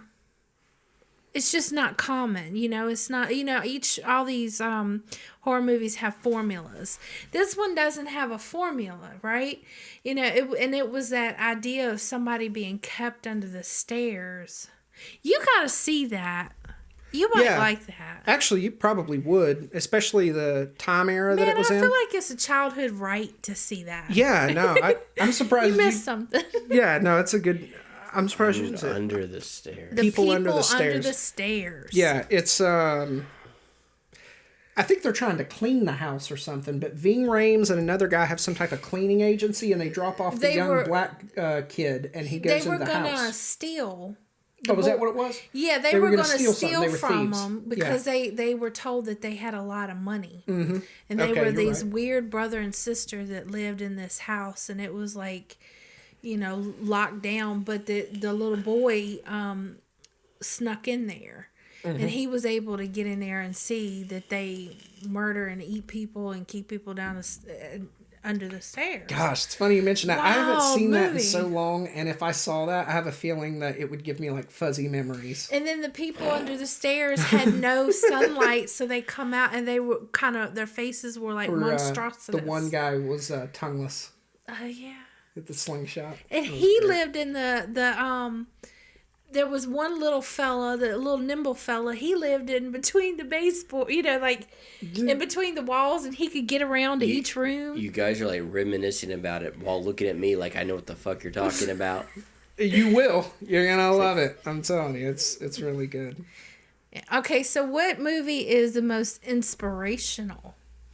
Like inspired you? What inspired me? Yes, Mr. B personality. What? There has to be something. Human Centipede. Your answer for romance, Human Centipede. 2 girls, 1 cup. Porn, Gross. Human Centipede. Who doesn't like a good rim job, you know? Oh God, I shouldn't ask that question. That was a girl question, wasn't it? Inspirational? Oh yeah, you 300? and she just got like a total guy answer. Inspirational, like. Won't you give us yours so I can think Something of one that makes you feel better or like that resonates with you in like a positive way. Oh, for me it's like the Sound of Music. dead serious. Into the Wild with Emil Hirsch. Okay. I loved Into He the died Wild. at the end. I know, but his life was so beautiful. You know, His life just, was wild. yeah, it was just fucking crazy. Bless his Have heart. you seen Into the Wild? Well, actually, it's based on a real person. Alexander Supertramp. I can't remember his real name though. But yeah, he graduated from WVU from West Virginia.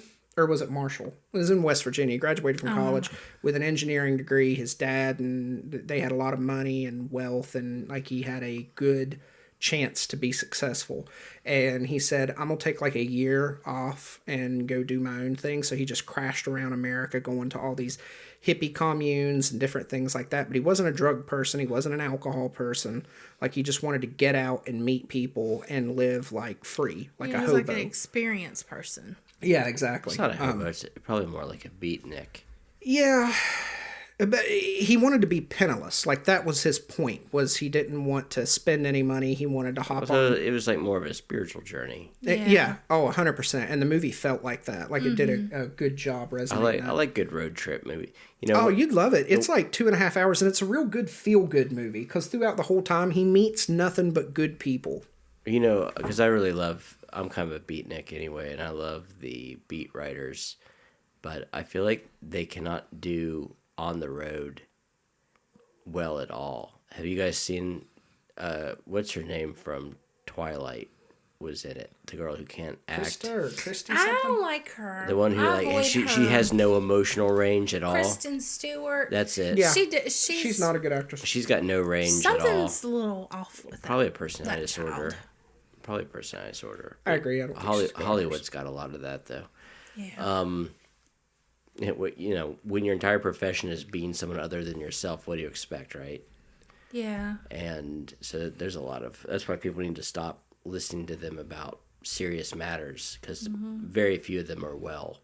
Yeah, like Ricky Gervais at the end of the what was it? What does he do? The Emmys, Grammys or something. whatever. I He remember says, just shut up. Go spend your money. you rich fucks. Rich fuck. My favorite is when he made the joke about pedophiles in Hollywood and Tom Hanks looked so offended. It became a meme. Yeah, I was like, you weren't supposed to look offended by that, jackass. That's one of those times you should probably just look down at your phone or something. Like anything. And even though he may be a pedophile, one of my favorite Tom Hanks movie is The Burbs. The Birds. I want to kill everyone. Satan is good. Satan is a foul. I saw I it, but can't it's been so believe long ago. he's a fucking pedophile. That's hard for me to believe. God. But there are a lot of things that are hard Well, for me to believe. That or maybe he's been turning a blind eye to stuff. But anyway, I haven't looked into that issue. Corey Feldman was talking, and Elijah Wood were talking about that the other day. Elijah Wood commented on it. On the pedophilia. pedophilia. The one that abused Corey Feldman was a producer or an agent or something. Well, it's not usually the actors that are doing it. It's the people pulling all the strings in Hollywood. Like the Harvey Weinsteins and stuff. Well, Corey Feldman did come out and say that Charlie Sheen abused or raped Corey Haim Well, I while imagine, they were making Lucas. I imagine Charlie Sheen had been also, would be my guess. He is pretty wild. And he comes across as someone who's had a lot of trauma. Well, yeah. If you create trauma, that comes back on you too, though. Mm-hmm. It does. I don't know. Inspirational movie, though. The one that comes to mind is I really like the Attenborough film. I think it came out in like 81, maybe. Don't quote me on that, though. Gandhi.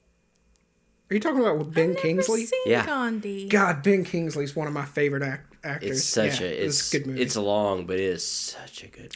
I have not seen that. I'll have to check that out. Ben Kingsley, to be a white British guy, could not have fucking nailed it harder. He's half Indian, right? Is he? Ben Yeah, Kingsley? Oh, he is. okay. Sir Ben Kingsley. Yeah, Sir Ben Kingsley. Because in England, they just knight everybody. Ben Kingsley's so good, though. And did you see him in Sexy Beast? Has anybody seen Sexy Beast, where he played the mafia guy? No. But anyway, I do.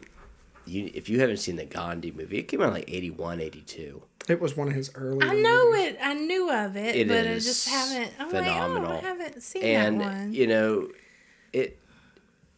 it's a little bit. I can't really this hour. I can't really think of the term for that. It kind of makes a cult of personality for Gandhi. You know, because he was not a perfect person. Right. And they really elevate him to like a superpower in that. But needless to say, it's still a great movie. Do you think it's congruent, the Gandhi movie? Or do you think it... I mean, I think Gandhi... With his life, you know? Yeah, I mean, most of it's historically accurate. The artistic expression in it, you know, they left out stuff like him sleeping naked with his, like, teenage nieces, you know? But... Times were wild back then, you know? But, yeah, I mean, it's still a good movie. You know, Gandhi was not a perfect person, but it's got some... So what about it? What, just the way he lived his life, or... Oh, yeah, I told you, like, if I was to, like, my craziest is, like, Gandhi, you know, to give up everything, like, live in the mountains practically. Do you like movies? Do you like... You said you like beatnik type movies. Do you also like adventurer movies? Not Indiana Jones adventurer, but like... I like Indiana Jones. I think everyone does. That's just a little poppy for what I'm referring to, like a little cultish, a little Mummy. silly. Well, no, I'm more referring to like explorer movies, not adventure, but explorer movies. Like, to where like National Treasure. no, That's sort of like that, though, right? Explorer movies. I guess it could be. Treasure. I'm more referring to like a movie about Jaws. definitely not Jaws. Till their eyes Baron rolled over Munchausen? white. I love that movie. That's such a great movie. Did you see Charlie and Sunny in Philadelphia when the cop's talking to him and he's talking about, have you ever seen rats when they start eating the corpse of a man? And he's like, hey, are you fucking doing the Jaws thing again? And Charlie's like, Yeah, I sing that song a lot. That was wonderful. When I'm alone. Oh, yeah. Yeah. Show Nightman? me the way to go home. Yeah. I'm tired and I want to go to bed. That's from Jaws. But I have been known to sing Nightman. Nightman. Jaws is such a great movie. It is. Oh. Yeah. It really is a good movie. But no, I'm more referring to like Shackleton. Like the voyage to Antarctica when they're on the ship. The first people to ever go to Antarctica, or the first people to ever go to the North Pole, or the people like to climb. Are these documentaries? No, these are movies about an actual explorer. Alive. Like 1492. What we know was like not accurate. Sailed the ocean blue. Did you see? Speaking of that time period, did you see Apocalypto? Apocalypto? Or Apocalypto? The Mel Gibson? Yeah. I did not see that one. That will make It doesn't have any. English? They don't talk, do they? Yes, they do. It's They, in their they language. do, but it's very little. subtitled. It's not a whole lot of reading. It has this nasty pit in your stomach the whole time. Oh, yeah. And one of the things that I've watched it a bunch of times, I'm a huge fan of that movie, but one of the things that makes the aura so powerful is throughout the whole thing, they've got the like the creepy fucking chanting that they would do back in it was Mayan, right? Aztecs. Was it Aztecs? Wasn't it the Aztecs? I was thinking Mayan, but one of the two. But yeah, like the noises that they would make and just the general, like the ambiance that music gives it is extra creepy. There's no modern music in it. There's nothing like that. It's just creepy sounds, pretty much, just guttural throat growls, and yeah, it adds to the general creepiness of the movie. But it's got a little bit of everything, though. It's got a little bit of comedy, a little bit of action, lots of drama, a little bit of terror in it. Like it's good all around. It's nerve-wracking, but it's a must-see. It's a good one. Oh, super well made. But the reason I asked you about Explorer movies was because you mentioned Elijah Wood earlier, and I was wondering, have either one of you all seen Jungle? I saw Jungle to Jungle. Is that like a Brendan Fraser movie, or what is Jungle to Jungle? Tim Allen. Tim Allen? Yeah, okay. I knew it was definitely not an actual jungle movie. Yes, it was. He had like a son that was... You thoroughly enjoyed it. It was one of those like campy 90s movies. Yeah, I know what you're talking about. No, but Jungle with Elijah Wood is where he plays a Jew. Jews in the Jungle. Yeah, it's not Brooks. good. That sounds like a Mel It Mel does, Brooks doesn't movie. it? And it turns out kind of like that, just more realistic. But yeah, this Jewish guy, a German tourist, and an American meet up. They just happen to be vacationing there, somewhere down near the Amazon in a country that goes through the Amazon, and they decide to take a trip to through the jungle just to meet a tribe that hasn't been contacted in forever. And they get with a tour guide that half-ass knows what he's doing, and they have to fight the elements of the jungle. But it is a gross movie. Talk about like digging parasites out of your flesh, and Yeah, I don't know if I like that. Yeah. no, I'm not saying it's like Green Inferno. It's just more realistic. Yeah, that Like- doesn't make it better. I think it does. I like it.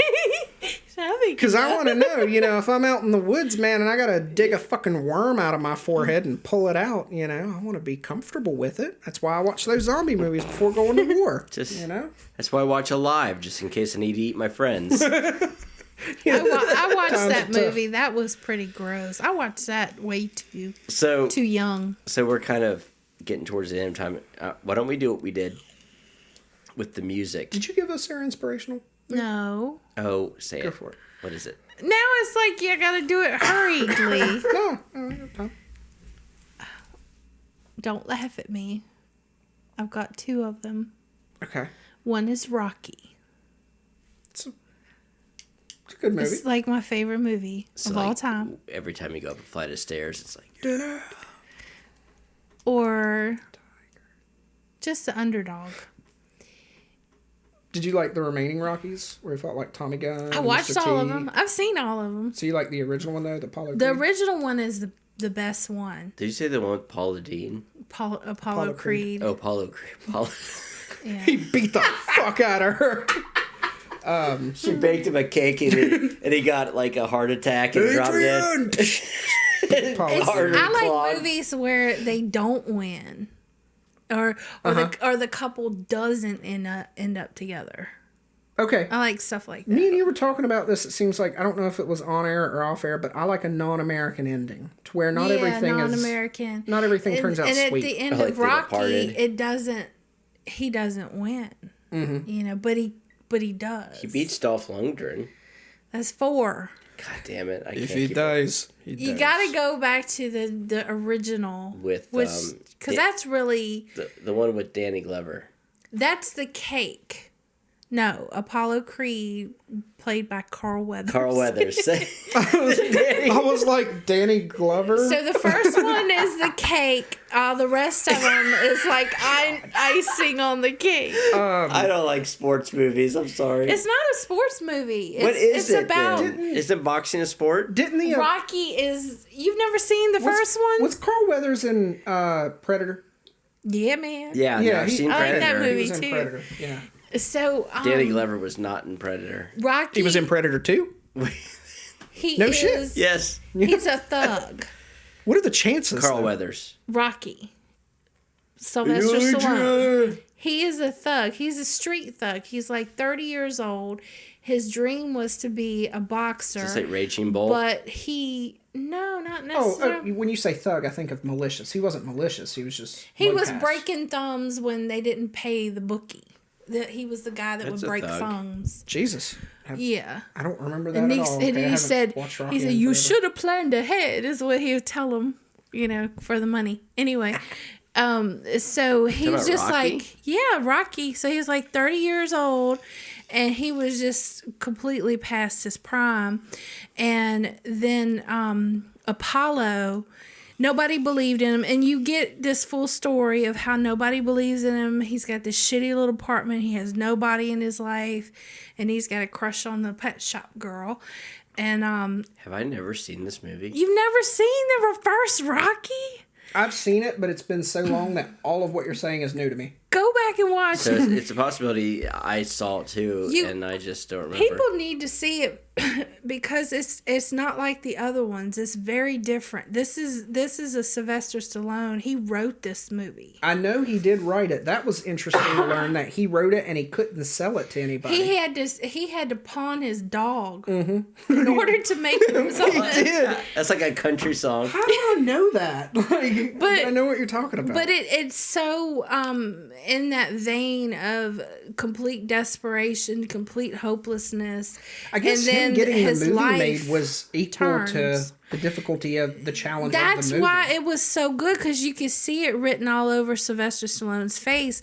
Like when the promoter guy, Apollo Creed wants to fight you, and the reason, and all it was is Apollo Creed just wanted to fight a white nobody. That's all it was. That's how Rocky got the chance at the title, and you could just see on his Because he face thought when he thought he would lose, yeah. but he did. For sure. Well, what he did was he gave him a hell of a run for his money. He just got the fuck beat out of him. Yeah, and it but he was fought so back. much so that Apollo Creed at the end of the thing Had respect. respect for him, and so did everybody else, Well, I remember that because part. he just came from shit. But there's a scene that really resonates with me where the promoter first told him he thought that he was coming in there to be Apollo Creed's sparring partner, but the promoter was like, and he was like selling himself to the promoter. He's like, yeah, man, I'll treat Apollo good. I won't take no cheap shots with him. And the promoter said, no, Rocky, we want to offer you a shot at the title. And Rocky like pauses, and then he's like, no. It's like that moment of like, he didn't believe in himself. He had no confidence in himself. And then, he ends up accepting it later, of course, but it's just a really good, it's not like a sports movie. And I think people don't get that it's got a lot of layers. The love story, two, hopeless kind of people that don't have a chance in the world. They just, find each other. And I know Callie's shaking his head. I'm sure people do find each other. Yeah, I like. Of course, women Milk- are gonna like that part. Milk cartons. Milk cartons. Milk, but yeah, that's the one of them. But the other one is Castaway. That one really. Is that the one with Wilson? Yeah, Castaway. You've got a smear on your face, like a negative look. Yeah, I thought that was a really boring movie. Really? What I liked about Castaway I like was the island movies, last. What I found about Castaway that was like most inspiring was like the delivery. last 5 minutes Yeah, of the that delivery. movie. That is true. When You brought he- about 4 different island movies tonight. Oh, I love island movies. I'm obsessed with them. Island movies, wilderness movies, explorer movies. Yeah, it's where he at the end where he like was the makes welding this chick, this right? choice of how his life is because he couldn't have No, welding chick. That's Flashdance. that's Callie's favorite. It's not my favorite movie. We're Soundtrack. going on No, a manhunt. the chick. Because I remember there was an article about what if he would have opened it up and it would have been like a welding torch or something. I'm 'cause the gonna chick need was you a to welder. play that as you leave tonight in your car. I'm sorry. What did you say? Oh, you're good. But the Castaway, the chick was a welder at the end. The package that he dropped off. She Well, was you know how he got heartbroken because he couldn't be with the girl. She went back to her husband. Yeah. Right? So, like, at the very end, he's in his Jeep and he's got his, like, thing of water and he's like, oh, you know. Isn't that the one where his It's like like, he's wife grateful. remarries? Yeah. She remarried the dentist that he was supposed to get. He had a bad tooth when they had the airplane crash and he ends up knocking his tooth out. With You the remember that skate? scene with the skate? Anyway, she ends up marrying the dentist he was supposed to go to get that tooth out. Irony. Yeah. Isn't it? The only part of that movie I really remember is like when he's in the airplane and there's like FedEx boxes coming towards his head. Mm-hmm. That's kind of when I lost interest. This is just a FedEx I show liked movie. it. I really liked it, but It's just about FedEx losing your boxes. well, it does make you. I think that's what spoke to the audience. Like it makes you think about what you would do if you were deserted on an island. I was gonna say, what would you do if they screwed up your delivery and they lost it? If you didn't know how to make fire and now you're teaching yourself how to make fire, coconuts, finding the coconuts, Coconuts, very using important. these coconuts Said to coconuts. survive, Yes. killing wild boar. Did he kill wild boars? There was no animals. I in made there. that up. It was like birds and shit. But I just Yeah, there was remember, plenty of aquatic life to eat, but it took a lot to figure out how to harness that. Mm-hmm. Which it would, realistically. And That's he that's one forgot- good thing about the movie. especially if you knew nothing about survival. Yeah. Like if you Yeah. were just a And I mean, he FedEx didn't guy. have any like twine to go fishing or nothing to make a hook out of. Like, you didn't have fucking anything. Like, very little. The skate was a blade. Like, wasn't that about the only real useful tool that he Yeah. had? pretty much. Yeah, so I mean, it would be a hell of a challenge. I might just die. I don't even know if I'd. Well, make he it through made him that. Yeah, I a don't noose know. and he was going to kill himself, you know. Yeah. So anyway, that's inspirational. And No, it's the last 5 minutes. when his wife marries someone else, His wife marries someone else. that inspires you to And marry then someone else. She says, "You're the love of my life," and he says, "You're the love of my life," and then she has to go back into her husband. Boo-hoo, life. This is But life. honestly, that their marriage would no longer be null and void because he was alive. But they didn't get married. He was going to propose to her. Oh, Yeah. What I didn't was pay it? attention. But I think what you're getting at, and you just haven't gotten there, is the girl that he dropped the package off to, right? Yeah, because he chose. Yeah, because there was one to- package, right? That There was one wasn't package destroyed. he carried with him the entire movie, the entire 4 years he was on the island, and he made a commitment, you know, that he was going to deliver that thing. That's the commitment I want to see FedEx take. Yeah, right. Where Not where the are your video- where are your Tom Hankses? Not the I want video, him to deliver not the that video shit. of them like kicking your boxes on your doorstep. But he delivered the package, and he met this pretty woman who her husband was off in another country screwing another chick. So anyway, he leaves her, and then he's at this like fork in the road, and she's showing him, or they meet each other, and she's like showing him where he needs to go. And he's got like all these directions to take, and he was like, So and then he just drove toward her, Yeah. which I thought was really But cool. you don't see It's what a- happens No, but it was like hopeful. It was Because- like letting go of the past, moving because into the future. it could just be absolutely nothing, and then he gets rejected and goes his way and dates girls on But Tinder. I like stuff that Hey. ends like that, though. Hey. You know. Cut deep. They're nice girls, all of them. There's like hope in the unknown. That's where that's deep. Okay, because he has hope in the unknown as opposed to dwelling in heartbreak. Bam. I like it. Evil Dead 2, you know. Everybody died, but you know, he made it through. And you know why he made it through? There's a lesson there. Because he was willing to give that hand for a chainsaw. Yes. That's some serious shit. Ain't it? And he just...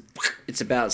he embraced the suck. Self-preservation and sacrifice.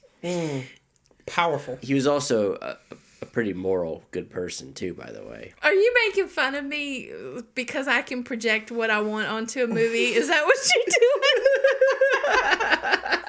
That's exactly what he's doing, audience. Oh goodness. So, kind of like... that's what movies are for. To project our own feelings of inadequacy onto... No, just... Well, everything is a projection. You know, you see yourself in a song, you're experiencing songs and movies. Oh, God, what's that say about me? That you're human? Good grief. When you listen to, like, Cannibal Corpse. You're projecting. I see myself in this. You wanna do something like that deep in your heart. You're still a Viking that wants to human sacrifice. Somewhere in your DNA. Yeah, I don't know if I would really have been a Viking. I probably would have been like a soothsayer. Yeah, one of the priests or like the dude with who read the bones. Yeah. I would have done that for sure, and I would have convinced everybody I knew what I was doing. Cut open a cow and spread their guts out. Yep, that's how I play. That would have been me. So, like we did with the music episode, what is the movie that is our guilty pleasure, like the most stupid ass embarrassing movie that we just love to watch? Ooh, wow. You came up with the question, so I assume that you already have an answer.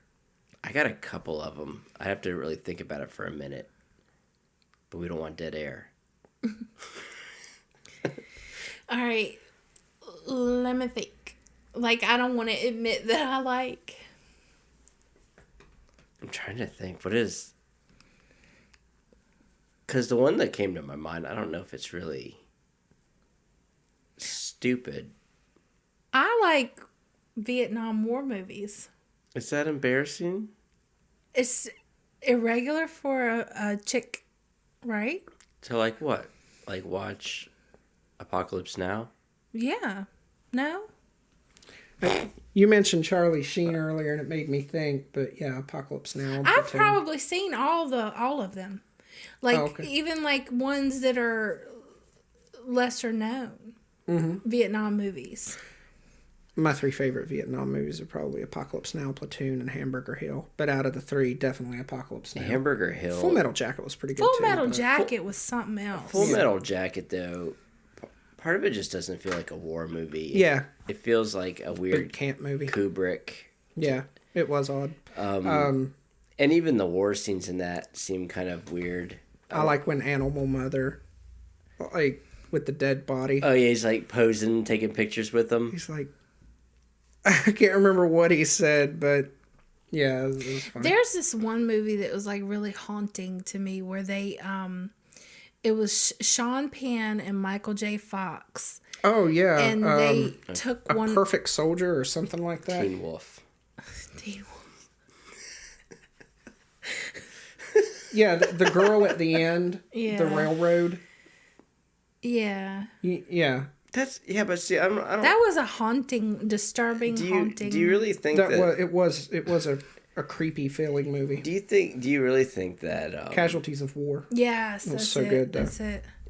Do you really think that Apocalypse Now is like an embarrassing to admit movie that you like? Apocalypse Now is the best Vietnam movie. All right, well, that's not embarrassing. I guess something you wouldn't necessarily think that I would like. Yeah, but back to Charlie Sheen, what you mentioned a minute ago. If you watch Apocalypse Now, no, it has to do with this. This is his theory on how they line up. Oh, have we done this on the podcast? We've done on that the cast. Okay. Yeah, we did that already. Don't do it again. Oh man, they do. They line up great, and it's father and son, but reverse time periods and reverse making of the films. Anyways, fucking crazy. Well, I guess like okay, fine. Okay. I'll do it. I like The Breakfast Club. It's a great movie. The 16 Candles. It's okay. John Hughes, like all John Hughes movies. Yeah. Is that? I guess that's embarrassing, right? Depends on which one. Pretty in Pink. I like that one. Yeah, that's getting a little. Pretty in Pink's getting a little girly, a little campy. Like Ernest Goes to Camp. Is that yours? No. Good one if it is. Or But it would be a good one. I like Ernest Scared St. Stupid Elmo's better. Fire. I like those. So you like the 80s Brat Pack yeah type movies. Yeah. The only ones of those I actually really like is Breakfast Club. That's just a great movie. It's a good movie. That's just a great movie. Such a good movie. We in one of my psychology classes we analyzed what Bender each kid and what's going on with them because they all have their abuse going on. Yeah, they do. And that's their commonality, right? Is the abuse. Mm-hmm. Well, I guess Molly Neglect it. Well, that counts too. Well, yeah, Molly because Ringwald wasn't really abused. Well, her parents cared more about themselves than her. They were using her Yeah. to get back at each other. Right. Which is not really abuse. And but that's why Bender was like, Psh, yeah, right. use me. Yeah. Yeah, use me to get back at him. Yeah. For me, it would be disgusting drug addict movies. Oh, like Kids, Train Spotting. Train Spotting. Requiem for a Dream. Requiem for a Dream. Train Spotting was one of the most disgusting. Like, the babe, they left the baby to die. I had to turn it off so after nasty. that. Yeah, it was. I didn't even finish it. I was supposed to do a report on Train Spotting in college. There's a lot to the movie. And I had to stop there. So here's the I don't blame you. question: what is it about Train Spotting that's embarrassing? Why is that a guilty pleasure? I think it's a guilty pleasure because most people find those movies sadistic and disgusting and super immoral, which they are, and they're supposed to be. But the fact that I just love watching them is just creepy. And I get that. I feel creepy watching them. But that's what I'm looking for. I want a movie to make me uncomfortable. If you're a movie and you can't make me uncomfortable or make me think deeply, I don't want to watch you. I don't like fluff movies. I don't like superhero movies. I don't like a lot of action movies, martial art movies. I'm bored with them. It's got to be deep or uncomfortable. Those are the only two things that I like. So you can't watch like a Kurosawa film like Yojimbo or Rashomon or I don't know what that Seven is. Samurai. Oh, like a kung fu type movie? No. It's not kung fu, it's samurai. Okay. You're playing Ghost of Tsushima. Maybe like if you like Ghost of Tsushima, you would freaking love maybe Kurosawa like films. The Ronin movie or like The Last Samurai or something, but What? I mean, yeah, Yojimbo's about a Ronin. Is it an English movie or is No, it it's like in Japanese? Japanese? Yeah, that probably wouldn't. Like I like Kung Tarantino. Fu. Tarantino ripped it off. Even the part where he's like, "Go back home to your mother." Like Tarantino totally like stole that line in Kill Bill. Is that like the 36 Chamber, those movies that... I love Kung Fu movies. I do too. I love Kung Fu. I get people's fascination with them, and I don't disrespect them by any means. Tiger style. It's just never been my thing. So even like the old Bruce Lee movies and stuff, I don't know. And then they kill each other or themselves when they messed up. Westerns. Oh, you're talking about seppuku? Oh god, Western deaths are the best. I messed this thing up. Western She's talking about deaths are seppuku. She's joking on like samurai committing suicide. Yeah, because they failed some task. Oh, I must die now. Why don't they put the... How about try again? See, that's okay. She just completely mocked like this huge part of Japanese culture. Did I mock that? Just the movie. They've got the katana. What is the short blade? Tanto? Not the real Japanese. Tanto blade. Yes. What do you mean the Japanese? Japanese did seppuku It was No, it was this one movie. It was like one of the 36 Chamber or one of them. It might have been that wouldn't have been Japanese. Is that like Sudoku? They commit Sudoku. I don't know. I'll figure it out and text you which one it was, Why just for your they- FYI. What was the, like, when they would execute someone, a lot of times they did a beheading, which I get. It's a clean, effective way to execute someone, and it shows even with advantage. seppuku, they would behead you usually as you drove the little tanto blade into your stomach. I think it was a tanto. Exactly, but if they died on the battlefield, or like if they dishonored themselves and nobody was around, or they didn't have the option to be beheaded or anything like that, they would literally stab themselves in the stomach. And on a lot of movies, just like Westerns, when they get shot in the stomach, they die immediately. But everyone knows it's hours of laying there screaming and the most Not if you intense pain. disembowel yourself. That's I'm what thinking they that's still going to take quite a while. once your organs come out of your body, I don't think it's going to take too long. I don't know. I just know if I had a Tonto, I'd probably like position that bad boy down and drive it up into the heart and just go ahead and be done with the thing in a Just have couple to get seconds. it right under that chest plate. That'd be hard. Yeah. I don't know. In If the you stuck it sternum. in and then tilted it down and fucking drove it up like a screwdriver. I just take a bunch of OxyContin. Yeah, Do it because the woman's way. because in Edo period some wine. Japan, you just take a whole bunch of opiates. Wine and Oxy. It would be sake and opium, please. I would literally enjoy the high first a little bit. Because, that's off limits. I can't think of what. There's movies that I like, but I don't know if they're embarrassing. Like, one of my favorite movies is Hook with Robin Williams, where he plays Peter Pan grown up. Yeah, I just, That was a respectable movie. Yeah, I mean, it's Spielberg, so even though it wasn't like one of Spielberg's biggest movies, it still had freaking Robin Williams it's in a it. childhood classic. Yeah, So get that. some of the, like, Bad News Bears, I was like the little blonde kid growing up. What was it? I'm just trying to think of what's like hokey, embarrassing, like, because I loathe shit like The Notebook. Yeah. Really? Oh, yeah. If I were to watch more than 5 minutes of The Notebook, I would be driving a Tonto blade into my intestine. The Notebook is good. Even if it was Have you ever painful. even, did you just hear about it and say, I'm not going to watch that shit? Or did you just, like, watch it and say you hated it speak, after? even though you didn't ask me, I can speak on that and say that any movie that 90% of it is about romance and loving, I'm probably not going to like. Now, if that's an effect of the movie, if that's 10%, 20%, 30% of the movie, but it's got to have more than that. It can't just be about how I long deeply for this person, because I just... Yeah, like, I like the movie that came out in the 90s with, I think it was Gwyneth Paltrow and Ethan Hawke, Great Expectations.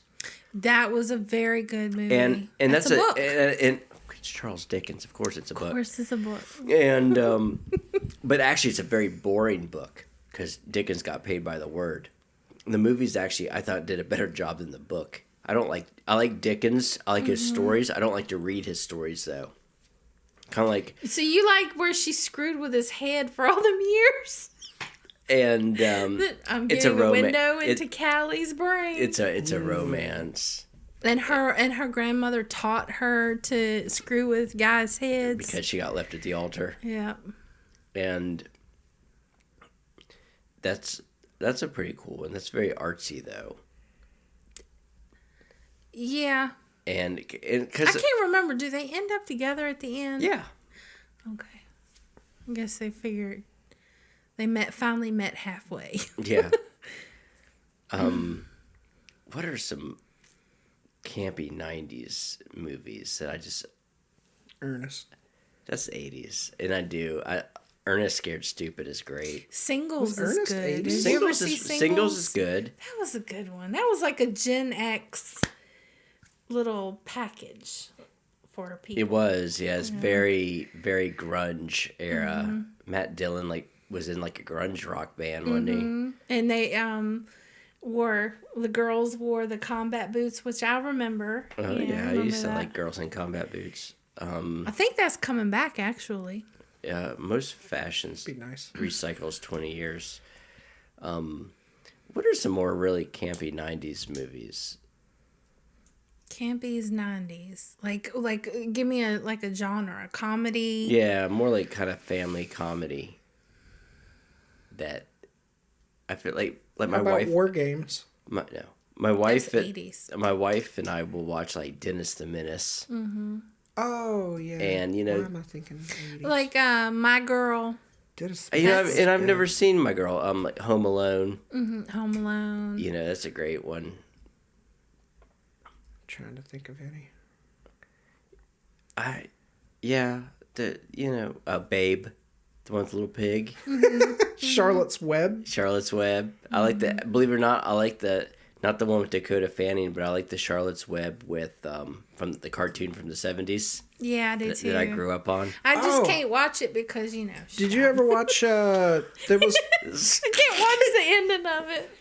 Okay, you guys might be able to. Spider. But I remember it connects me when I was little, and I had emotional, like E.T. being cold and white. E.T.'s a great movie. That slaughtered me. My mom said I cried like a baby when that happened. E.T.'s a great movie. What was there was a 90s cartoon movie about a rooster that wanted to be a rock star, and he would cock-a-doodle. Rock-a-doodle? Rock-a-doodle. I freaking knew it. That's I remember so weird. that. The evil owl was always after his ass. Yeah. I don't think I ever seen it, but I knew it, the name of it. That was a classic. Encino Man.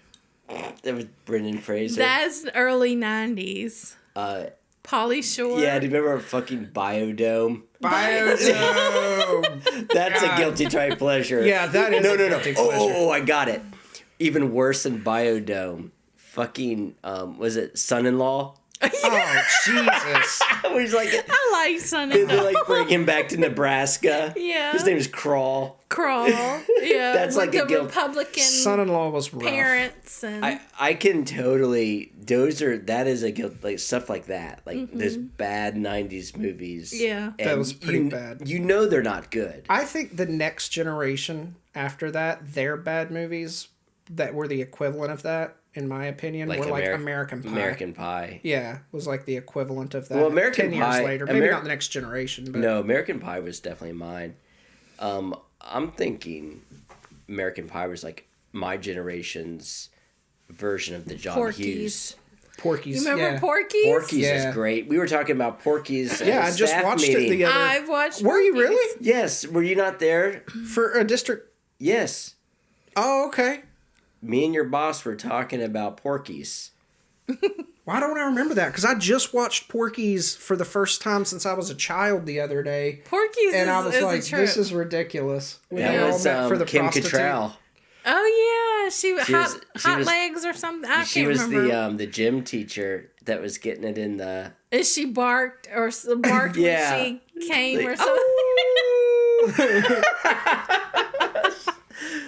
I laughed out loud when all the guys were Remember, sitting there waiting on the prostitute, and he was like, I'll take sloppy seconds if you take thirsty thirds and you take filthy fourths, and they kept going on and on. I was love like, the gym- oh man, that's Remember the nasty. gym teacher? She wanted to do a penis lineup. Yeah. Let me see your member.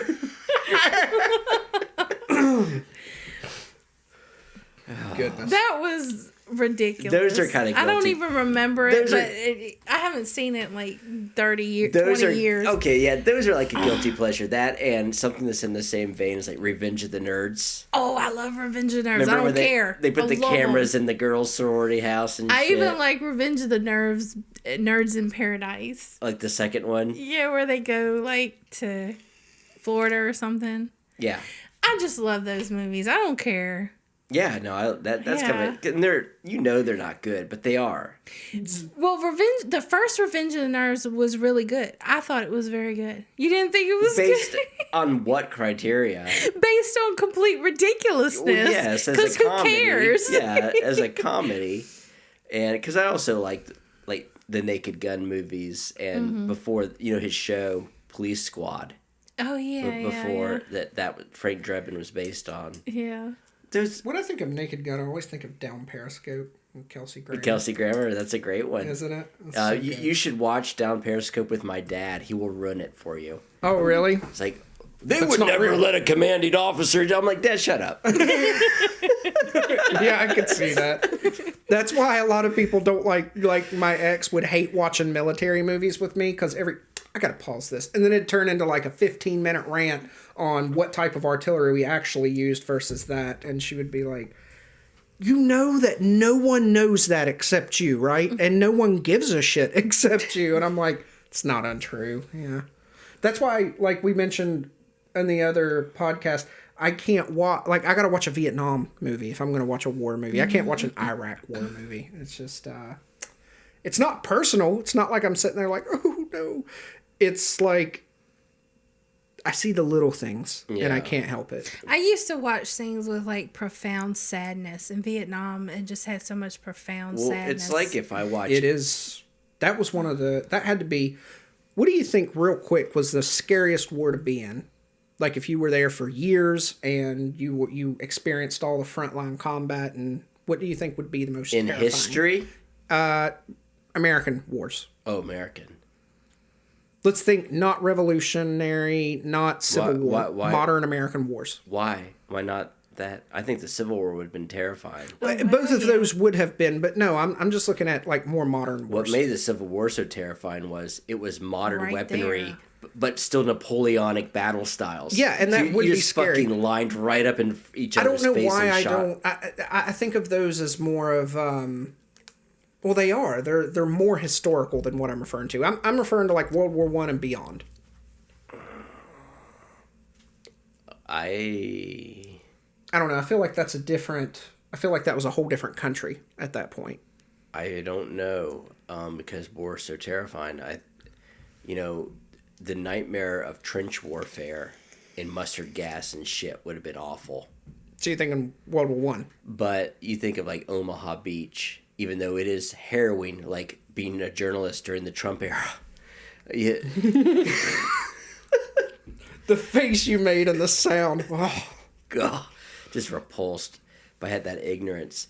Omaha Beach would have been, in all that fighting through Germany and all the islands up through the Eastern Theater into Japan, that all was just fucking nightmarish. Mm-hmm. Vietnam, where you don't have a clear enemy. Mm-mm. You're just it could be a kid, with bombs in their like little rice. My uncle bowl. had to kill a kid. He had to kill a kid because she had a thing. IED. Grenade. Yeah. The only war that I could, or conflict that I could tell you I would rather gone to would have been Desert Storm. Yeah, I think everybody agrees with that. Yeah. I mean, you might get some weird side effects from the Gulf syndrome, but some of the depleted uranium. But I think that the scariest for me personally probably would have been island hopping to the Eastern Theater. Yeah, post Midway, like when we actually made it to the islands. That would be like Guadalcanal and all that shit. Yeah, that would be pretty fucking horrifying. Iwo Jima. Yeah, that would be scary because they drop a lot of Marines. We just shelled the shit out of the islands, but they had built tunnels so deep. Think about all the stuff that was going on. We were wasting just artillery for no reason. Yeah, they had already entrenched. But conceptually, think about everything that was going on. You had this mad dictator literally murdering people in gas chambers, and then we're dropping nuclear bombs. That was conceptually that would have been the worst. Like for your brain, like that's a mind fuck. If you were going to take a snapshot of the most interesting war that we've ever had, it would certainly be World War II. I don't. World War One though, being stuck. Between the two in a muddy trench for months on end to get jungle rot where your legs and feet start falling off. At nighttime, just laying in mud and watching part of the trench collapse on somebody, and it's just raining. I read a Farewell to Arms. It's Ernest Hemingway. A Farewell to Arms is about That's about the First World War. I think World War I would have been a scarier war to be in, but I think World War II was it. No, was Farewell Arms? Isn't that about the? I thought it was the Isn't that first about one. the Civil War in Spain? Let me Google it. I think it's about the Civil It's War. been years since I read it. I read it about 10 years ago. I think it's the Civil War in Spain. He was a medic, right? Yeah. In Italy. Oh, you wanted to talk about inspirational movies. Have you seen Hacksaw Ridge? Oh, that's No, a great I have one. not That was a seen that. really good Desmond movie. Doss. Yeah. Real Yeah, hero. it's World War One. Is it World I War was One? right. Yeah.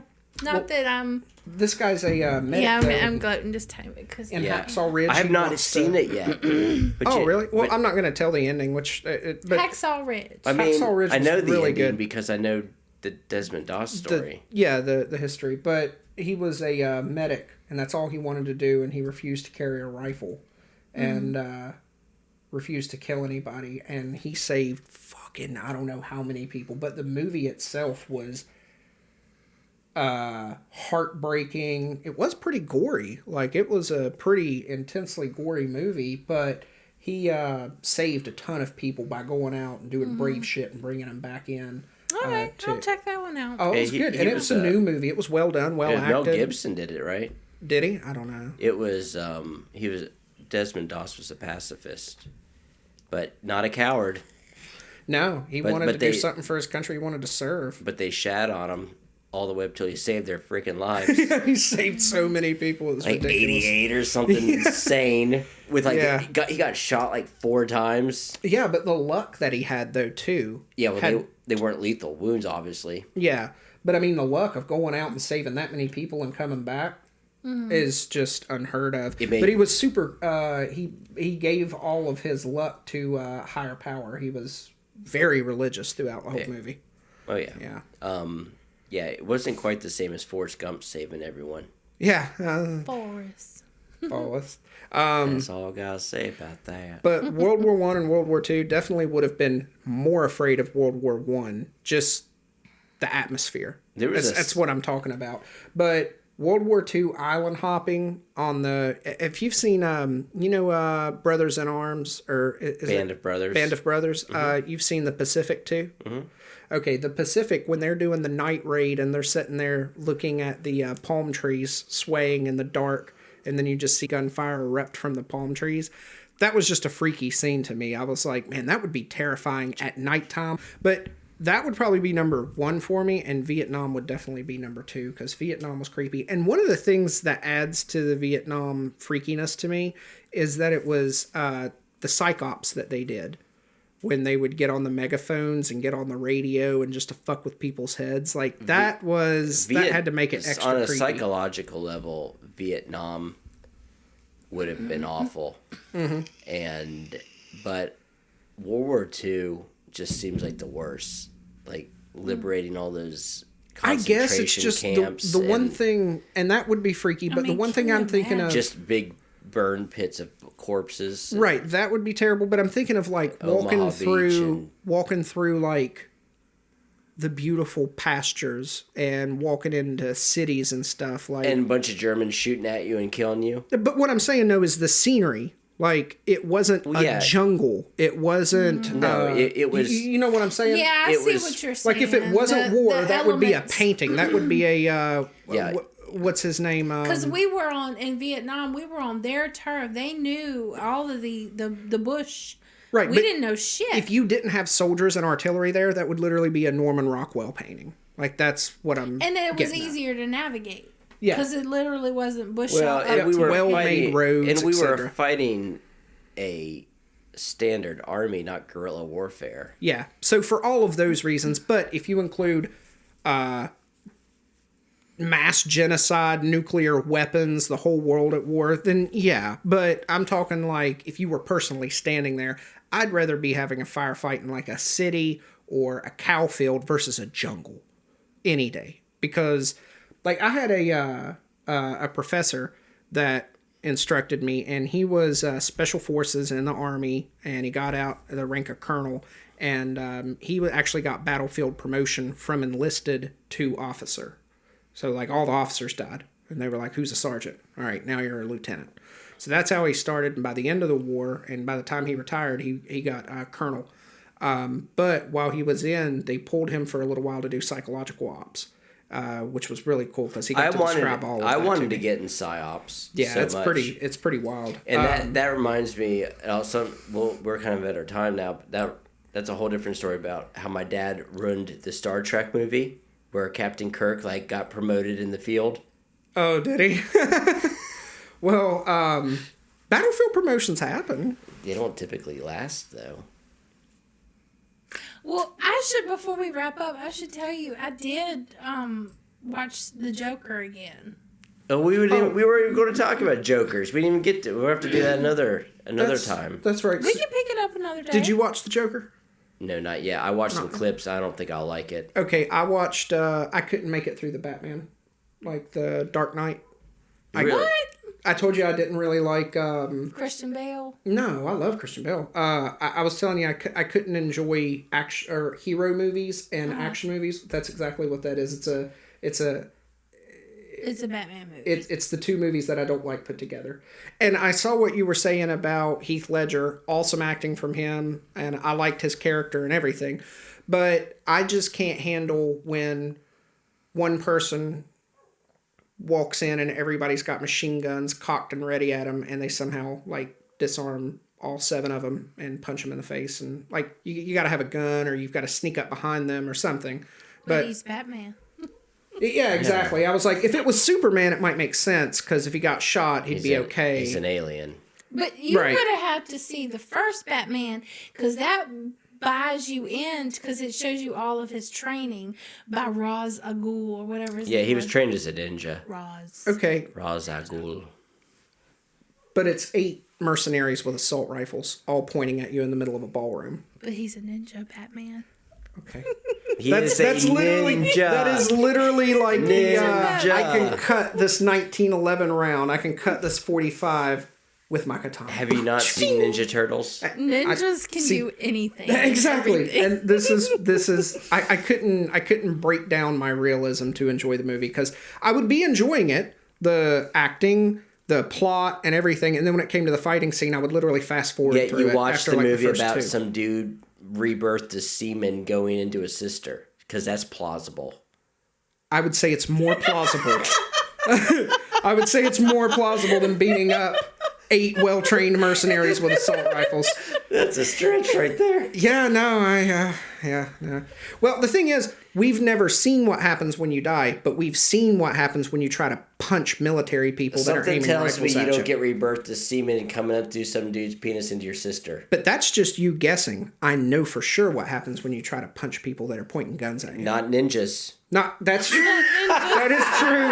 I didn't add that element, so Not ninjas with awesome toe shoes, man. toe shoes. Oh my god. All right. So that's our time. Oh I man. hope you guys enjoyed this more low-key one. Fun movie time. All right. We'll do it again. Who wants to say it? Cue the music.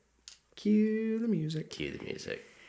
Thanks for listening to the Biggie Callie Show. It's been a crazy ride, and Menace here you know. So come on back next week and give us a friendly ear. We'll have ourselves a merry time and drink American beer.